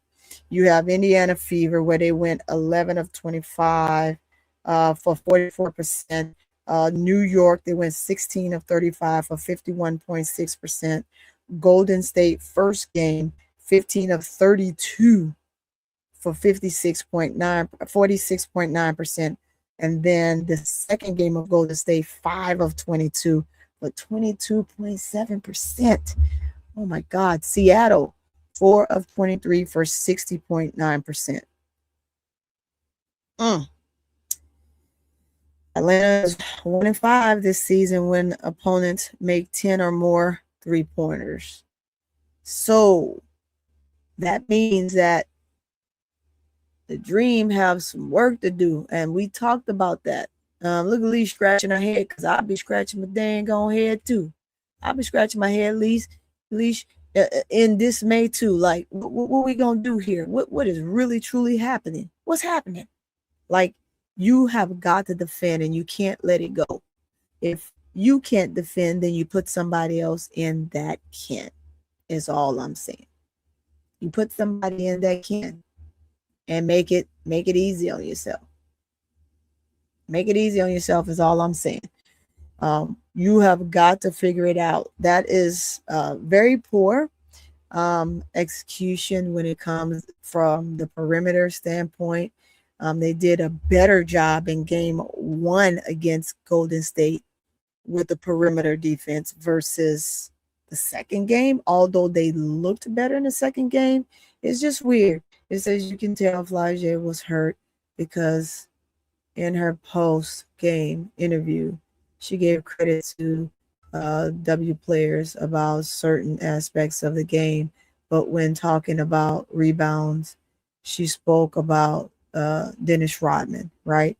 Yeah, she spoke about Dennis Rodman. I think she would have talked about Angel, but you know, that situation. And Dennis Rodman is that guy. And so we look at that. I figured out what's missing, a sense of urgency. Of course, big girls, it's definitely a sense of urgency for the Dream. They play too calm. I think Angel is about your most aggressive player out there, but it's egregious that you as perimeter players, and then all of you that are returning players, should know where to go next with this. I peeped that to T. Camilla. Yeah, T. Camilla. Yeah, I think we all saw that. What's up, Lush? I'm glad you're in the building. I'm glad you're in the building. Hit the like button for me. Sean is. What's that? LaShawn is. LaShawn is. LaShawn is. LaShawn is. I'm just messing with you. welcome to the live. I appreciate you. Go ahead and hit the like button. Hit the like button. Also, we have Secret 3351 in the building. Hit the like button. I mean, hey, y'all hit that like button. Also sub, sub up. Make sure you sub up and hit that notification bell so you're notified every time I drop. It's too easy. It is too easy. It's too easy being greasy. But yeah, let's see. I have 2 more clips. Let's get to those 2 more clips. And then we'll talk. I'll come off and then off of the clips, and then we'll talk a little bit more about the Flagey Angel thing. I think it's a big topic. It's a huge topic. It's nice to talk about. And then I wanted to put this up with Semesco. So let's get this up with Semesco. Oh, sorry, wrong spot. That's not what I asked for. Put this thing where I want it, and let's stretch this out. It's by the way how we kind of have it up there, right? Contenders or pretenders? That's the question. The Atlanta Dream may sit 3rd in WNBA standings, but they're just 1-5 against teams currently in the league's top 5. And now we're not sitting number 3 in the standings. We're actually number 5 because we switched with Valks. Because Valks beat us twice. If we would have got the 1 win in there, we would have stayed with the standings where we were. And then you come in and you beat Seattle, and then you're sitting well, right? You still are 3 because, of course, Aces were going to win their game against Chicago, and so you still would have been sitting number 3 with the Lynx at number 1, Aces at number 2, and Dream at number 3. But Minnesota won, and this is just the games here of the scores of what the losses look like. Minnesota, so we beat Minnesota the first time. These are your top teams that are in the top 5, right? We beat Minnesota the first time by 1. We had an opportunity to beat them the second time, but it's the breakdown in the end. Las Vegas, we lost 2 by 1, so that's 2 games. Well, that's 1 game that we should have won, and then also we were so close again, like I said, with the Minnesota game, and then down the stretch you had to do all this fouling, so then they pushed the tempo up. New York, we just was not there. We did not perform very well, and the New York score is just exactly the same score what we're looking at right now against Seattle. Golden State, it was 66-77, and that was due to the bench coming in and putting a little bit of fire underneath Golden State and cutting the deficit down. Then we turn around and we lose to them by 3 by way of letting Gabby Williams get off. She got off in the 4th quarter, especially after Chan came in and put up 13 points. Chan literally came in and put up 13 points, and make no mistake, look at Semesco's face, guys. Semesco, are you meaning that? Are you staring him down, or are you just chilling? What are you doing? Because this right here, this right here, we gotta do something about this, Semesco. We gotta do something about that. Literally, we gotta do something about that. So let's take that on down.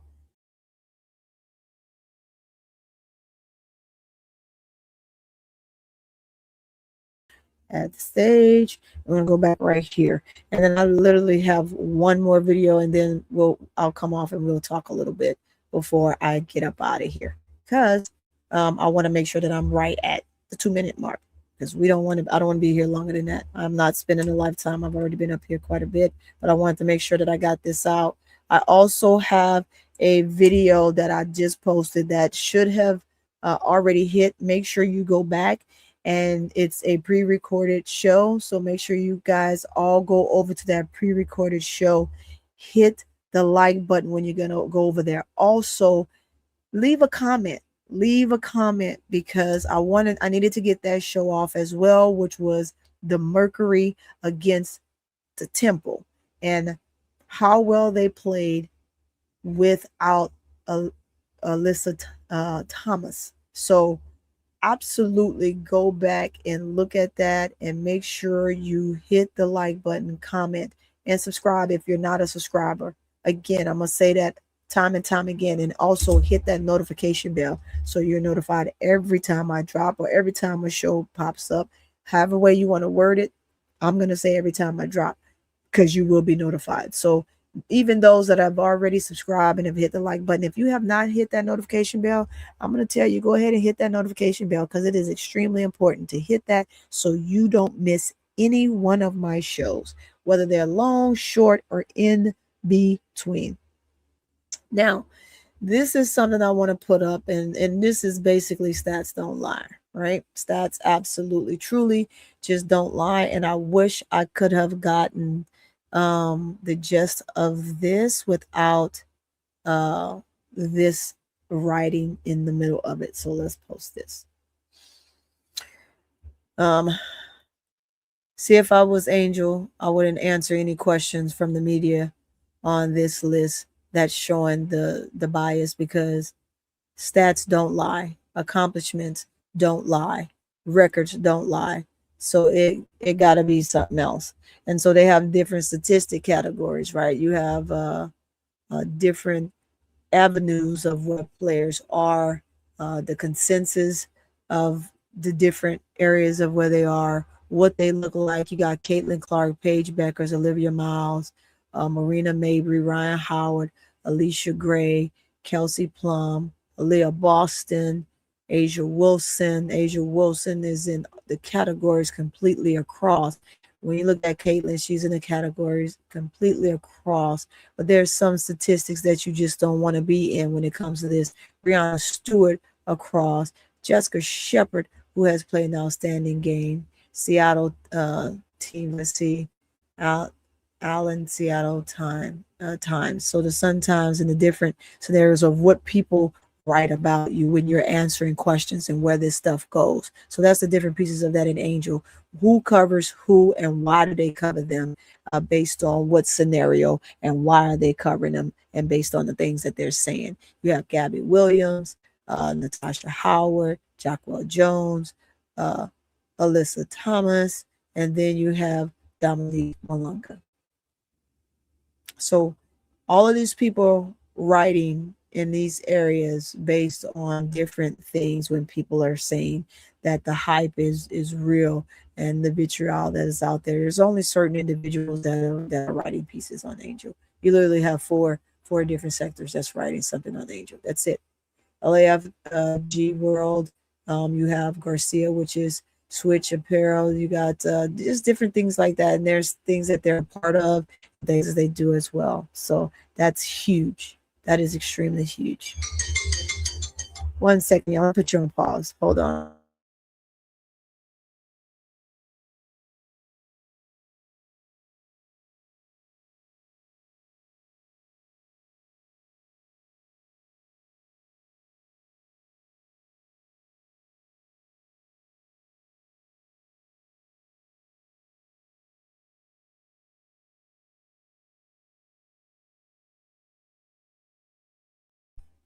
All right, y'all. You know, when the hubby, he says he needs to hear my voice, I got to make sure I answer the call. So it is what it is. I didn't delete it. I done put the man on mute 3 times, so I can't keep him on mute, or else I ain't gonna have no man after all. You know, hey, I'm not trying to be that one.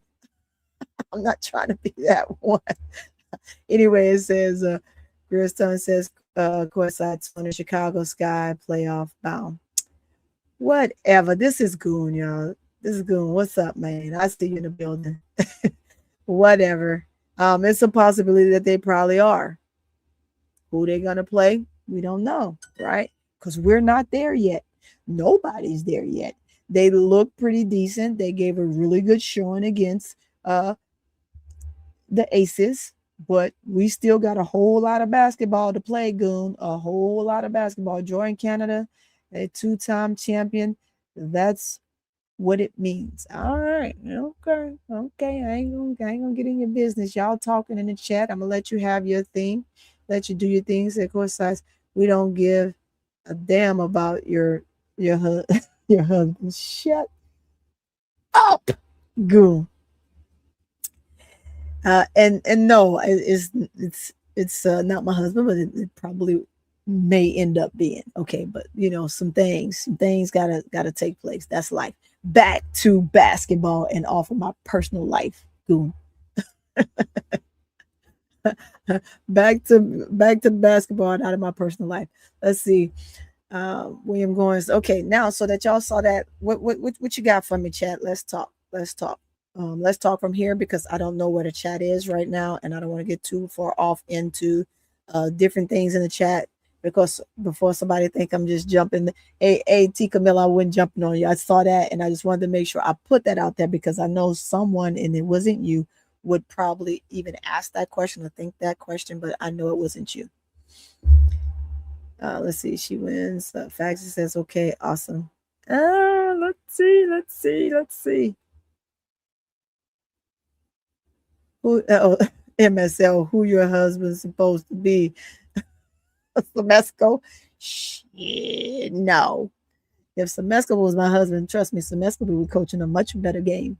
And he would have a better look on his face than he do right now. I'm just going to say that too. Anyway, y'all better stop playing with me. Because, I've been to say some stuff and then y'all been got me in trouble. And then I got to answer these questions later on. I'm just saying. I don't see it. I'm on my phone and can't really see it. Let's see. Donna being in or out.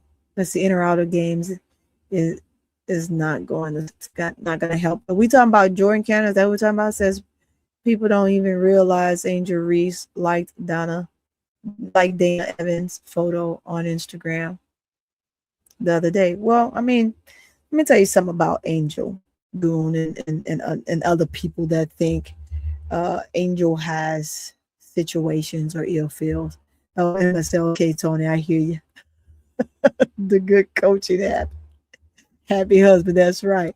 If Dana Evans was Jesus and Angel of Angel, why did Angel Reese like Dana Evans' photo the other day? Because let me tell you why, Goon, and let me tell you why, chat. You know why? Because Angel don't feel no type of way about anything that anybody say. People are gonna feel the way that they want to feel, but it doesn't mean that Dana hasn't reached out to Angel. I mean, these ladies, we kind of see what's going on, but it doesn't mean we know what Dana Evans said. We know what she did. We know the interview that she gave at the end of Angel's rookie season and how Dana and Izzy made her very, very uncomfortable. As to i.e. the reports say that Angel came in the second half of the season of her rookie year into practices extremely quiet. She just kind of stayed to herself and really quiet because they made her feel extremely uncomfortable. And that is something that those ladies have to tend with. Angel don't have to tend with that. Angel's just a rookie. Angel needed her veterans to support her, mentor her, and all those different things. And that did not happen. And unfortunately, I'm sorry that didn't happen because that's a problem, right? If a veteran doesn't want to help out a rookie or support a rookie, they don't have to. They don't have to. And in that instance, Angel's going to be Angel. And then Dana won a ship last year. And then what did she do? She pinpointed, aha, take that, Angel. Angel don't have to take it because Angel's not in that position. Angel doesn't care about that stuff. Did she want to eventually be in the playoffs? Yes, but she wasn't there. A lot of people say a lot of things when their emotions run high. a lot of emotions run when emotions are high, i.e., Izzy. Izzy had an opportunity to get Angel back last year, but she couldn't. Why? Because she played behind Jacquel Jones and didn't get a whole lot of minutes to shine. But she did go back to her same coach that allowed her and recruited her to go and play with New York. She is now playing with that same coach in Sandy Rondella there at Toronto Temple. So now she has an opportunity. She's somewhere where she can play, where she can shine. But what I need Izzy to understand, Angel took Izzy and all those guys, invited all of those ladies to a concert, and Izzy was one of the ones that was there. For Izzy to turn on her because of her fans, that's a problem to me. Or even though you're upset that she's getting the minutes that you're supposed to have and you're blaming her because you felt like Teaspoon showed her favoritism. I don't think it was favoritism. I think it was her energy, her infectious energy, her effort that she gave, being able to be a motor and go nonstop. Those are the things that afforded Angel the time and positioning that she had on that team. So to take it out on a rookie based on her fans and you're crying and all this shit in an interview because, I've never had to go through that any before. Well, Angel didn't have to go through it before it started happening to her either. She didn't have to go through that before either. It happened to her in literally right after the game. That in 24 hours, the girl had death threats, people showing her face, putting her face on pornographic pictures and sending it to her family getting death threats, just different things like that. So, Izzy, Dana, do y'all think that she asked for that? No, I don't think so. I think the young lady just simply wanted to come to W and play an extremely good game and basically find a place in the W because she was told, oh, you're not going to make it, this, that, and the third. You don't have the skills. But yet and still she did. And has broken several records each year in doing so. And this being her third year in the league. So we have to think about those things. And the veterans, you have to be mindful. So if anybody was disliked by veterans when between CC and Angel, it was Angel. It was Angel, 100%. It was Angel, 100%, by her own damn team. And we know that at some point, that Cece went through it with her team too, but it took a come to Jesus moment for them to kind of bring it and harness it in, and for her team to truly understand the type of player she is in order for them to accept her for who she was. And that's the difference. Goon, I don't have to go watch anything. I know what I'm talking about. Let's see what you're talking about, Williams Goins. Let's see what you're talking about. Women said, let's go to the top. It says Dana isn't trash, but she's not who you think she is. Goon, Dana is not that, bro. Okay, you're telling her she's not that. Let's see, LWT. Go back and watch the interview where Izzy broke down in tears. Yeah, I watched the interview and I just said that we watched the interview where Izzy broke down in tears. Izzy broke down in tears because she got her minutes taken by a rookie. It's not Angel's fault, right? That Teaspoon was the coach, so not Angel's fault. Angel's fans attacking you is not Angel's fault.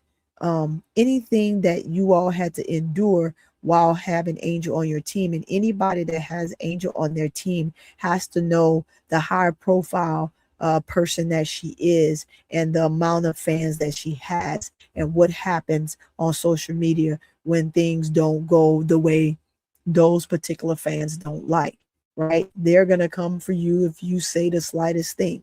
They're going to be on the prowl. They're looking. They're sitting there waiting with their Twitter fingers ready to get going the minute you say something, right? So We know that Izzy broke down. Izzy broke down because Izzy was brought to the sky to be the future post player 4 of that team. And she was still recovering from an injury. Whether she was full strength or not, Angel showed something that at the time Izzy apparently wasn't giving in practice. It starts in practice. Dana has played some really good basketball for Vegas, but I didn't see that Dana Evans with the Sky during Angel and Camilla's rookie year. I just didn't see that Dana. And sometimes that happens. It doesn't mean that if she didn't work through her issue or what she was lacking, that she wouldn't have been able to become that player and be the leader for the team. It's just that at the time, that the coach's decision. So why is that Angel's fault? Y'all faulting Angel, but it's not Angel's fault. Angel's playing more minutes, not Angel's fault. Angel just doing what she needs to do to put herself on the floor. That's the coach's decision. Right? Angel's fans saying what they said and attacking them. Is that Angel's fault? No. Angel don't have nothing to do with that. The fans see what y'all are dishing out and they're attacking you based on that. So sometimes you combat some of the negativity when you do and say certain things, because Dana Evans, we know what happened, and it wasn't Dana herself, but it was definitely her agent in those Twitter spaces and thread spaces talking all the trash. So i.e. the fans did what they needed to do because he was talking smack. I mean, but again, that has nothing to do with Angel. When your guy is talking very illy about Angel in those spaces. So yes, they're going to go on attack. Yes, they're going to say things that are very demeaning and derogatory to Izzy and Dana. So sometimes it's not that easy to just, for the fans of any player for that matter, just let something that someone comes out and say negatively about their favorite person and no one defends them. So that's that, and I'm gonna get off of that, but that is the situation, and those things just happen. So you have to figure it out sometimes. Life is lifing, and when life is lifing, we gotta figure things out the right way. What are we talking about? I see Dana Evans got 2 WB rings. Now what? I think you're talking to them in the chat. Yes, she has 2 rings. She got 2 rings. She contributed to those rings too. Was she a starter during either one of those times? No. She was a starter for the Sky thereafter, which was Angel and Camilla's rookie year, and we needed Dana to just simply be Dana and lead the team. Now, with that being said, it also shows how Dana and Izzy isolated Angel during the games when they were in there. They refused to pass her the ball. And you know that, Goon. They refused to pass her the ball. Unless they were absolutely forced to, they didn't pass the ball. I saw Izzy pass the ball to Angel twice. Other than that, Izzy was willing to pass it back out to Dana. They played a 2-man game. If you think I'm lying, go back and watch the film, because that's exactly what happened.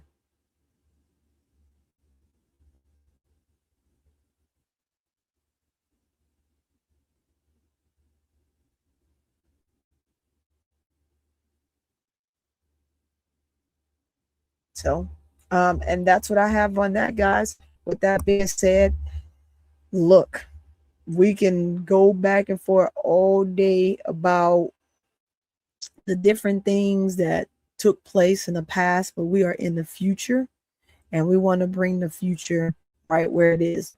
But Goon, you brought up Dana, and so they're on you about Dana. You said Angel liked the picture. We greatly appreciate that.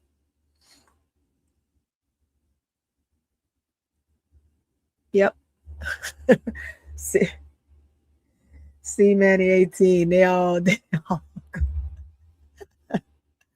Goon, they on you right now, Goon. They are on you right now, Goon. Exactly, Tony. I bet she did. I bet she didn't try that ish with the Aces. No, she wouldn't dare try that with the Aces because guess what? Asia would have had her gone. But see, they had no true leader on the Chicago Sky that year. They had no true leader.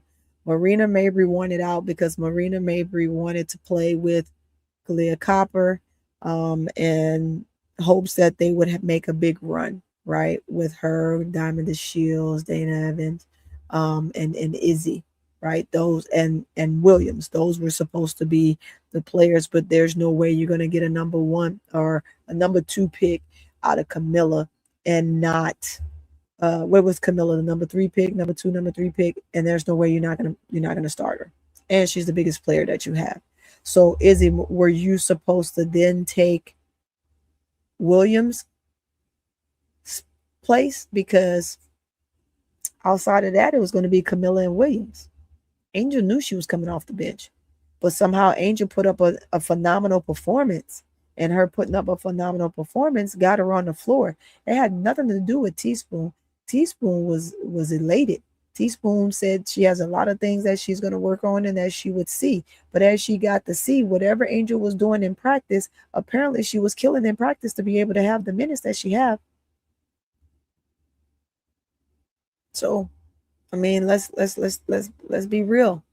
Let's be real.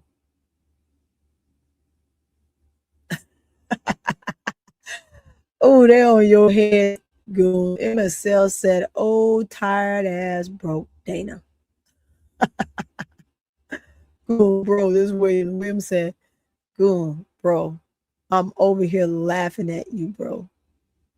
Sean says, "Tony, Izzy should have been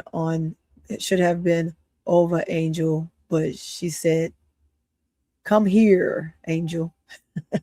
Izzy and Dana cried in their exit interview, but they moved on. And it's funny how they moved on, right? But yet, they moved on, but yet Izzy was able to bring some of that animosity back in pulling Angel down on the floor profusely, and something that was extremely unsportsmanlike. And what a great way, Izzy, to get a lick on Angel where you guys ain't behind the scenes and you ain't got to get your ass whooped. You did that on TV in front of everybody because you were frustrated and you knew that you had other teammates and nobody else would probably allow Angel to get up and touch you. But also Angel wasn't going to touch you because Angel didn't want to get kicked out of the game because she needs to stay in the game, and she didn't do anything erratic to get herself a tech, which also probably would have put her out the game because Angel, I think, got 5 techs already. So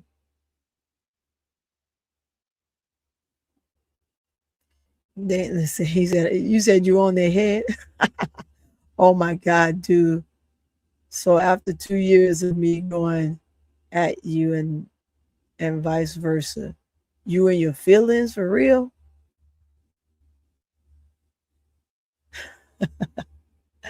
Battle super. Tony, you tripping. Izzy straight smoke Angel. She smoked Angel while Angel wasn't looking. I said in the back, where you can actually go head to head. Where you can go head to head. And she shouldn't have wanted to do that because she's too damn old. She's too old to even put herself in that position. And I'm not tripping. Y'all think Angel don't have hands. Y'all think she don't have hands. But one day somebody gonna catch her at the wrong time. But Angel has really great restraint. And she has great restraint because she has a lot to lose if she does anything of a sort. And they all know that. They all know that, right? So what better way to just go at her and do what they want to do to her, because they know she has a lot to lose if she starts engaging in stuff like that. But the restraint of her She cried extremely hard because who on earth is willing to just go through that and is like, oh my God, I can't put my hands back on her. So what else can I do other than just cry? She cried. She cried. But if you think that she would have smoked Angel, that's cool. Before the play, Izzy had smoked Angel. You're talking about shooting and game wise. Izzy has a midi, and Izzy can shoot the three. Izzy is a good perimeter shooter, no doubt. No doubt. But guess what? They got away with a lot of holding on Angel too.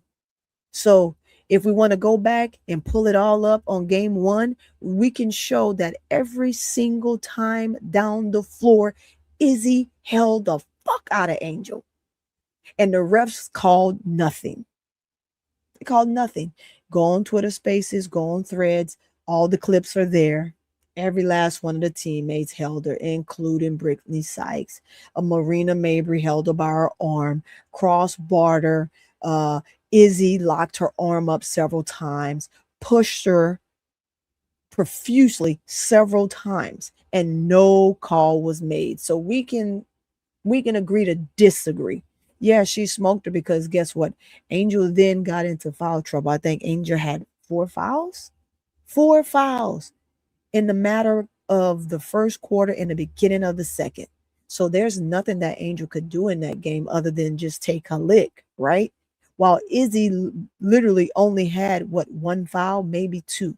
She got the second one, I think, in the third quarter. But Izzy had no fouls going down the stretch of that first half. And then she got one. Then she got another one in the third quarter. And then she got the third one when she decided to manhandle Angel. So if we want to talk about it, let's talk about it. Let's talk about it. It's a no win conversation. It's a no-win conversation. She held the shit out of Angel. The clips are there. It shows just how much every last one of them players held the hell out of Angel, and Angel got no call. Yeah, they tried to end Angel night early. They tried to end her night early. She had 4 fouls in the first quarter? Or was it the first quarter and then she got the 4th one immediately? Or she had 2 and then got 2 right? I think they were all in the first quarter. Exactly, Tony. Let's talk ball. Reese dirty too. You said let's talk ball. Reese is dirty. Tell me where she's dirty. Reese dirty too. Film don't lie. Angel travels. Jump into players. Film don't lie. Angel straight wide. She shoot. She's straight wide. She shoot from her hip. Tony, I don't know what you're talking about. You mean she's going up from her hip? That's a post move. All the post players do it. Does Angel travel? Yes. And did they call it? Yes. That's not dirty. Traveling is not dirty. Traveling is traveling. If they don't call it, they don't call it. But yes, she traveled, and guess what? They called it. So since we're talking about it, let's have this conversation. Since we're talking about it, that's still no excuse for what happened. We can say all these things. Angel is a tough, hard-nosed player and has been that way since the beginning. She's not a dirty player. She's not a dirty player. Because you just used the word dirty player. She's not a dirty player. That's a lie. She's not a dirty player. Does she travel? Yes. Travel, jump into players. No, that's a part of post play. All players, post players do that. It's just she's shorter. She is not as tall as most players. Those that are the same size as her, yeah, it looks like she's bullying them because they can't handle her. She's extremely strong. Every single player in the league says the same thing. Angel is unmovable. So you have to really, really foul her hard. Angel is unmovable. So, yeah, film absolutely don't lie. She's not a dirty player. Is she doing what she's supposed to do as a post player? Yes. But does she hold people? No. I have not seen her take and grab and physically hold somebody. Come on. Do all post players do this? Yes, every last one of them. Why? Because they're taught that. How do I know that? Because I fucking know that. I've seen it. I've witnessed it. My sister's Clarissa Davis Rice-Seal, who was a shooting guard, but ended up having to play in the post a lot because she was 6'3". But she was a three shooter, 3-ball shooter. Go look her up. She's very good.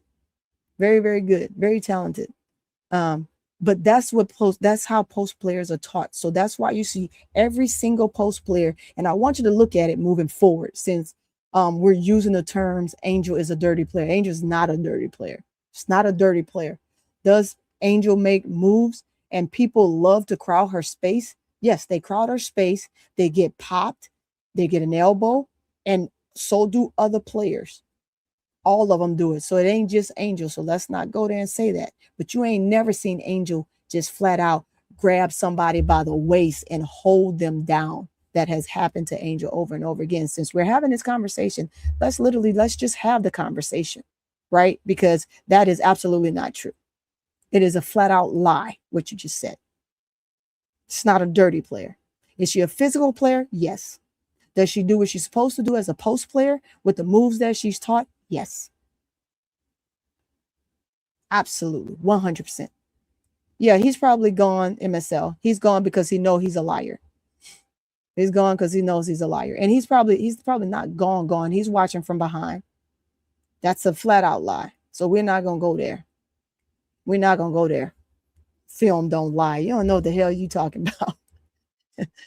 Let's get into it, y'all. Let's get into it. If this is what we're doing, let's do it. Because I'm going to counter anything you try to say if it's wrong. If it is wrong, I'm going to counter you. If it is right, I'm going to tell you, you know what? You're absolutely right. Angel's a dirty player too. Man, you better get the hell up out of here. Grizz Nation dude, not about to be lying on Angel. Go ahead now. Yeah, they tripping. Yeah, he tripping. He tripping. Let people debate before sending their ass home. Yeah, let them. Yeah, whoever removed him, you should have let him finish talking, because I was definitely cooking him.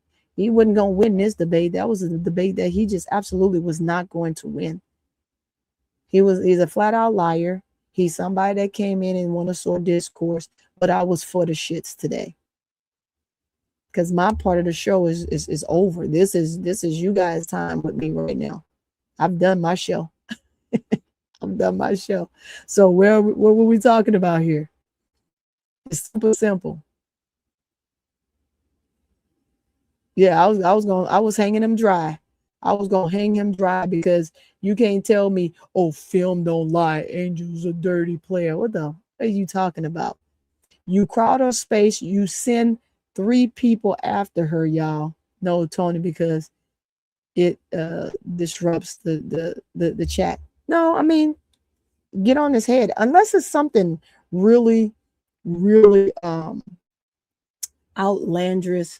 Go ahead, yeah, get him up out of there. But him calling Angel a dirty player, I mean, that's to me, it's not that bad. I just think he wanted to sow discourse so he can then come back and talk about his favorite player, which we don't give a damn about his favorite player right now, because this ain't a conversation about his favorite player. And it's super easy. I'm not going to say anything is dirty in the paint until they say these elbows and bodies dang, you know, are legal or not. I love AB, but good Lord, that girl throw elbows first. Facts. ADP. We don't run from it. No, we don't run from no smoke. We don't run from no smoke at all. I like to put people like that in their place. And then after you tell them and then they get quiet, you know that they just here to sow discourse. Because if they're here to really debate, then they'll debate me all the way through. But those type of people don't really want to debate. Tony said she want all the smoke. Hell yeah, I do. Hell yeah, I do. Because this is, I'm giving it to you from a basketball perspective, not a personal perspective. It's a basketball perspective. Post players are taught certain moves that they do to kind of make sure that they have leverage, and it is what it is. But elbows isn't one of them. They took elbows out a long dang on time ago. And so they should be calling those. And as you can see, she went away from them elbows for a minute, but she has brought them elbows back because she did not like what happened in the game between the Mercury. So we shall see if she continues with those deadly weapons. And when she continues with those, hopefully she'll be called. But yes, we are not. That's one thing we're not going to do. That's one thing we're not going to do. He can't get in the chat, but I'm sure he's watching from wherever he was watching from. So, and I'll tell you something, you little minion. Don't come up in here trying to sow no discourse, because don't nobody give a damn about your favorite player. That you just told me who your favorite player was. That's who you told me who your favorite player was. And don't nobody give a damn. We don't give a damn over here. We absolutely don't.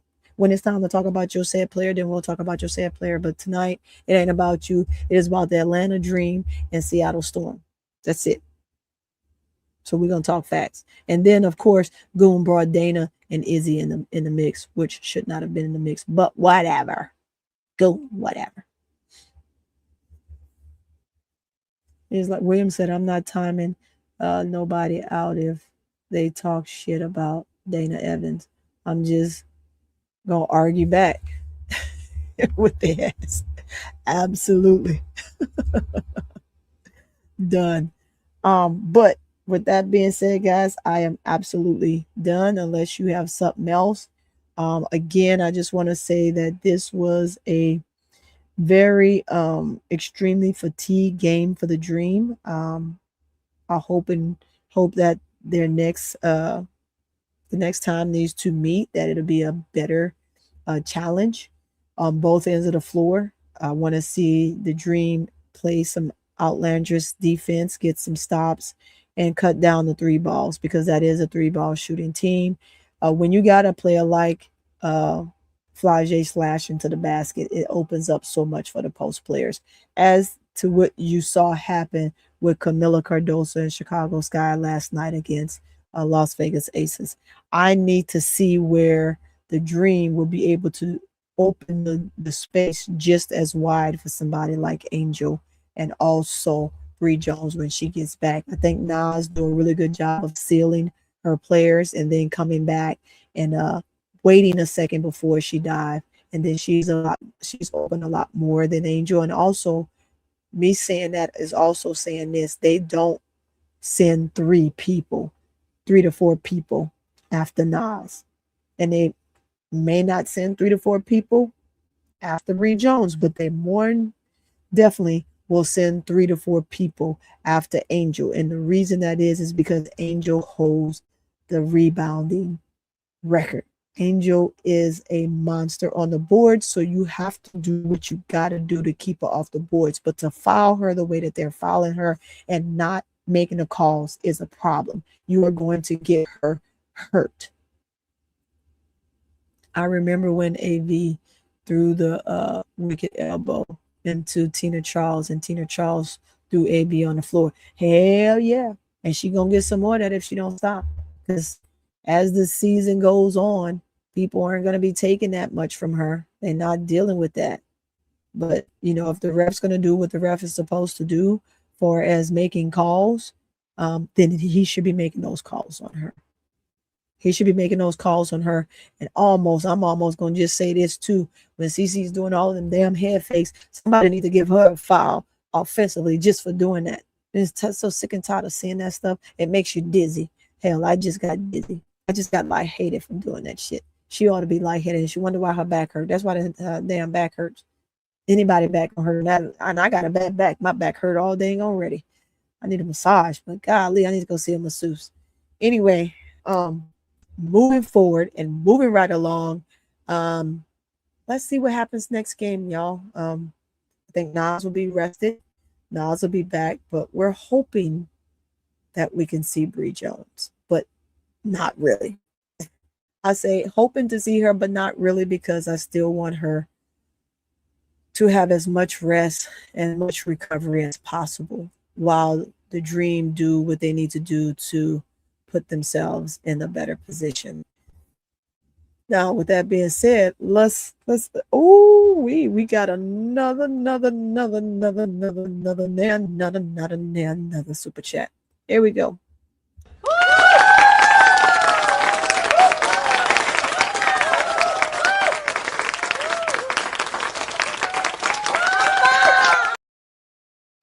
Hey, thank you for the $2 super chat. William Goins said this to you, Goon. Goon, you literally demand an apology. Stop it. Thanks for the $2 super chat. I appreciate you. Thank you, Williams. You know what? Look, let's spend this time. Y'all going to send me some super chats before I get up out of here. I got 4 minutes before I get up out of here. Somebody send me some more super chats. Send me some more super chats. I think that this was a great show. It was good commentary. I think everybody did an extremely good job. Sometimes you get an idiot here and there. I think in every show you get one idiot or two. But we live to fight another day, even with the idiots in the chat. Empire Black, I see you. They said, what did I miss, Goon? I got here late. Hey, Empire, go ahead and hit the like button. Hit the like button. Let me see where we are with the likes before we do something else. Let me see. Let's see what the like button look like. Let's see what it look like.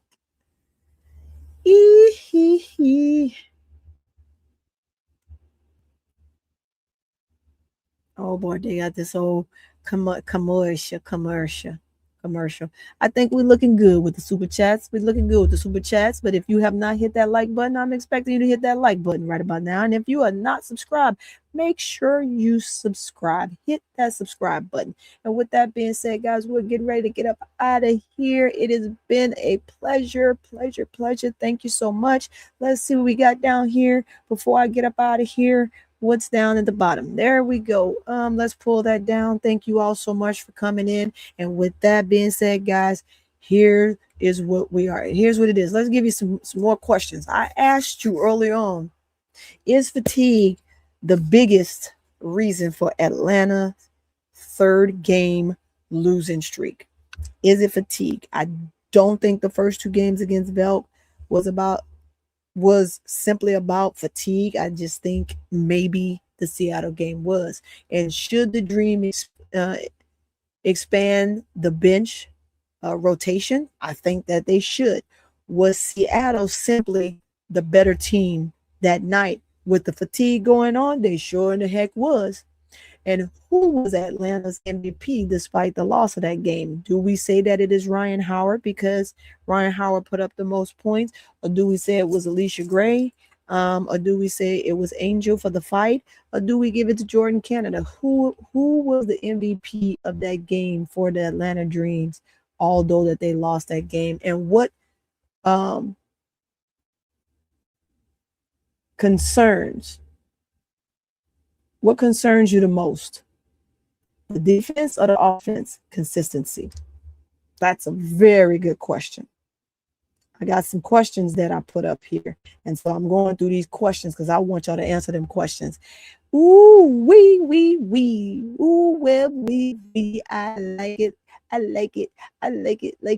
Let's put this up here. Oh, yeah. That's what I'm talking about.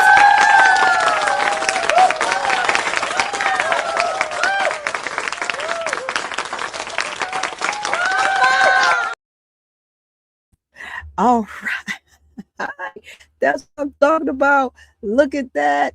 Oh my God. Twila Russell, thank you for the $10 super chat. I greatly appreciate it. Thank you for your time, Tony. And you know what? Thank you, Russell, for your time. I appreciate your time because you took the time out of your day to come listen to me and my soliloquy about this game. So I thank you, but thank you for thanking me. I appreciate that because we all have time. I appreciate all of you in the chat.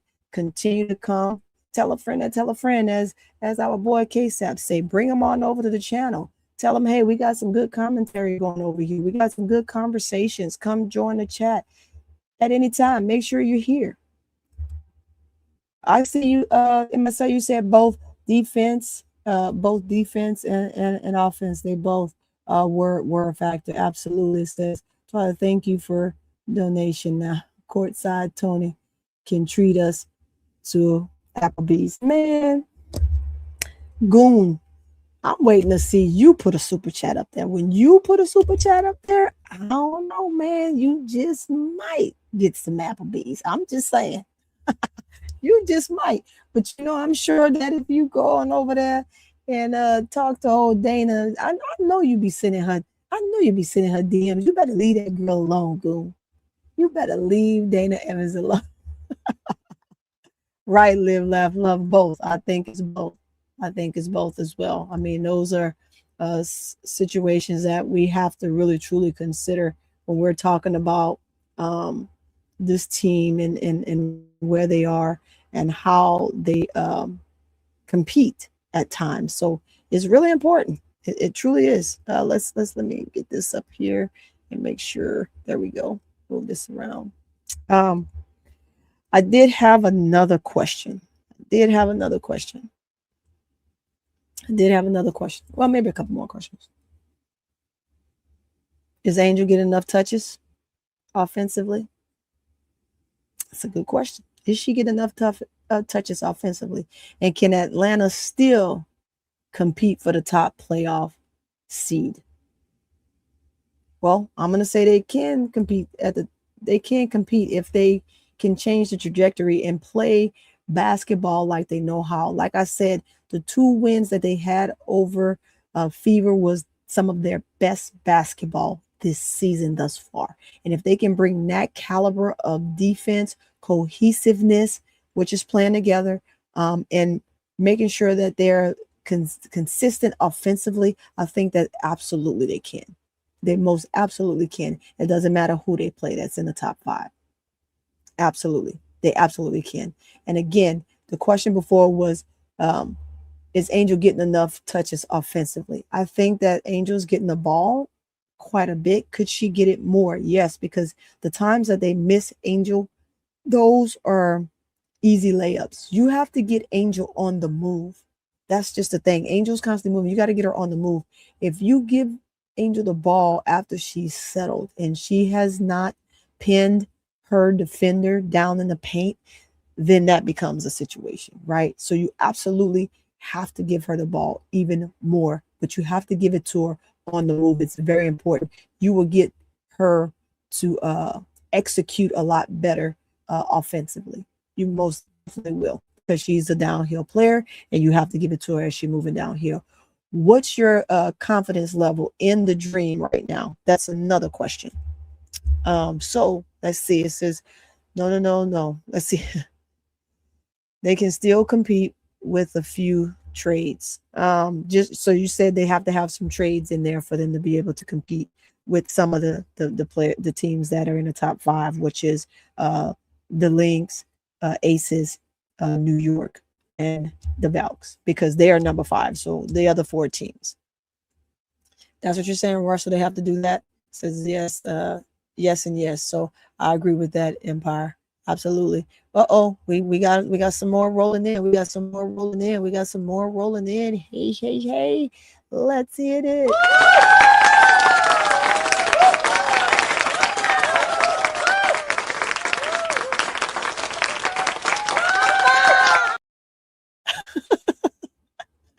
She wins. You're so funny. Thank you for the $1.99 super chat. I appreciate it. She said group hug in the chat, everyone. Y'all chill.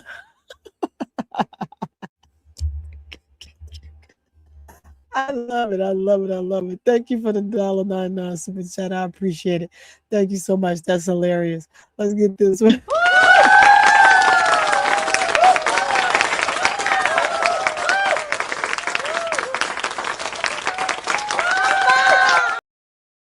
Look, y'all, William Goins is on a roll, y'all. William Goins, thank you so much. This is his 3rd one tonight. He has gifted a membership on CourtVision with SoPrettyToni. Thank you so much, William Goins. I appreciate you. Guys, y'all better take advantage of that. It's all good. What's going on, Gregory Steele? I see you in the building. Alana is number 4. New York lost. Oh, they lost? Did they play tonight? I gotta see. I didn't think anybody was playing. Maybe it was nobody that I wanted to call it a game. But those are some really, really good, deep questions. I'm gonna come back and ask these same questions because I got them here in my notes. I'm gonna come back to these same questions mid-year. I'm going to come at the halfway point, right? Because at this point, they would have had a rest. They've had all-star. Those that were all-star had an opportunity to enjoy themselves, so they won't have as much rest. The rest of the team would have some rest. And then we get into the second half of the swing of things. But I just want to know what the confidence level in the Dream is right now. Do you think that they have a decent confidence level? Let's see. Atlanta Dream sign Jalen Shearer, a guard. I mean, that would be nice. That would be nice. Tony G 51 80, 85. That would be nice to see. I think that would be a balance. It says Angel gotta initiate more action at the top of the key.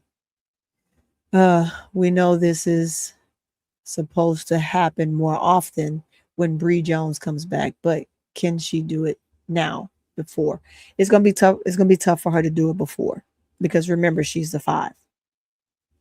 So it's tough for her to do it before. The 5 position is a little bit different. The 5 position is supposed to allow her more in the paint. She's supposed to give the handoff at the top of the key and then roll to the basket.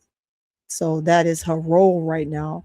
That action that you want her to have is the 4 position, which is where Nas is right now. So once Bree Jones comes back, MSL, we should see that no problem. Tony gets paid 1.50 to 5 every 1K views. Hey man, tell them, give me some more views. Tell them put them views up. Tell them put them views up, man. Tell them put them up. We need them. Put them up. Make sure y'all watch. Absolutely, tell them to go watch the other video that I put up today too, with the Mercury versus Temple. Y'all please go take a look at that. And when you get over there and you take a look at it, just immediately hit the like button, right? Watch it all the way through. I think it's a good segment. It allows me to give my soliloquy off and not have to worry about the chat. But I love the chat. However, I needed to get that show out, and I knew I wouldn't be able to get 2 lives in back to back like that tonight. So that's why that's up there like that. My confidence level is 8. Okay, well, good. I think my confidence level is extremely high. What's going on, Duvall? Welcome to the building. I see you in the building. Thank you for coming through. This is a mighty nice surprise. Thank you for coming through. We getting ready to wind down. Some people have left already. But we getting ready to get out of here. Are you and Keisha up tonight? If y'all are, that means I'm in y'all time. I'm in y'all time zone. That means I need to come out. I think you guys go Tuesday, right? Not Monday.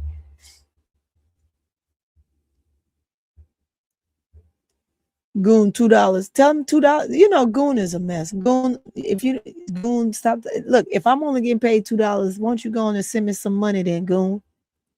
Go on and send me some money, man. Since you talking about I'm getting paid $2. Okay, tomorrow. I got you. Since you saying that, go on and give me some money. But again, the confidence level, I see some of y'all say that they're confident that the Atlanta Dream confidence level is at an 8. So, I mean, we're on the playing field of a 1 to 8. I think that their confidence level is there. It's just they got to get through this fatigue moment. Also, just find a way to be more consistent. They absolutely do. Giovanna Nugget left the Mercury. FYI, that team is in real trouble. Oh, Giovanna left. When did she leave? Did she leave this after they played or right before they played? I don't remember. I don't remember. I gotta go back and see. Let's see. William stopped donating. Once I said Dr. Umar didn't build that school. Hey man, I don't care what you sent, Dr. Umar. That name ain't so pretty, Tony. You always in here telling me about Dana, about your girlfriend and carrying on. Why don't you go on and marry? And before you marry, you need to send a super chat, Goon. You need to send a super chat and stop all that playing.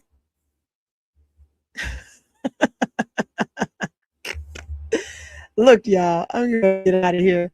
It's been real. It's 2 hours and 40 minutes. It's time for me to roll up out of here. Some people have already left. Again, thank you. If you have not hit the like button, hit that like button on your way out. Also subscribe if you're not subscribed. If you have not subscribed to this channel, But that's going to do it for today on CourtVision with So Pretty Toni. If you enjoyed this breakdown, don't forget, and I just said it, hit the like button, subscribe, share. Also, hit that notification bell because it's extremely important that you are notified every time I drop. Drop your thoughts in the comment, even thereafter, because I know some of y'all remember the questions that I asked and you didn't have a chance to get it in, or I didn't read it. If I didn't read it off and you want to put it back in the chat after I leave, I'm going to go back and I'm going to look at those. I tend to look at those while I'm laying down. And I typically will respond to those. Absolutely.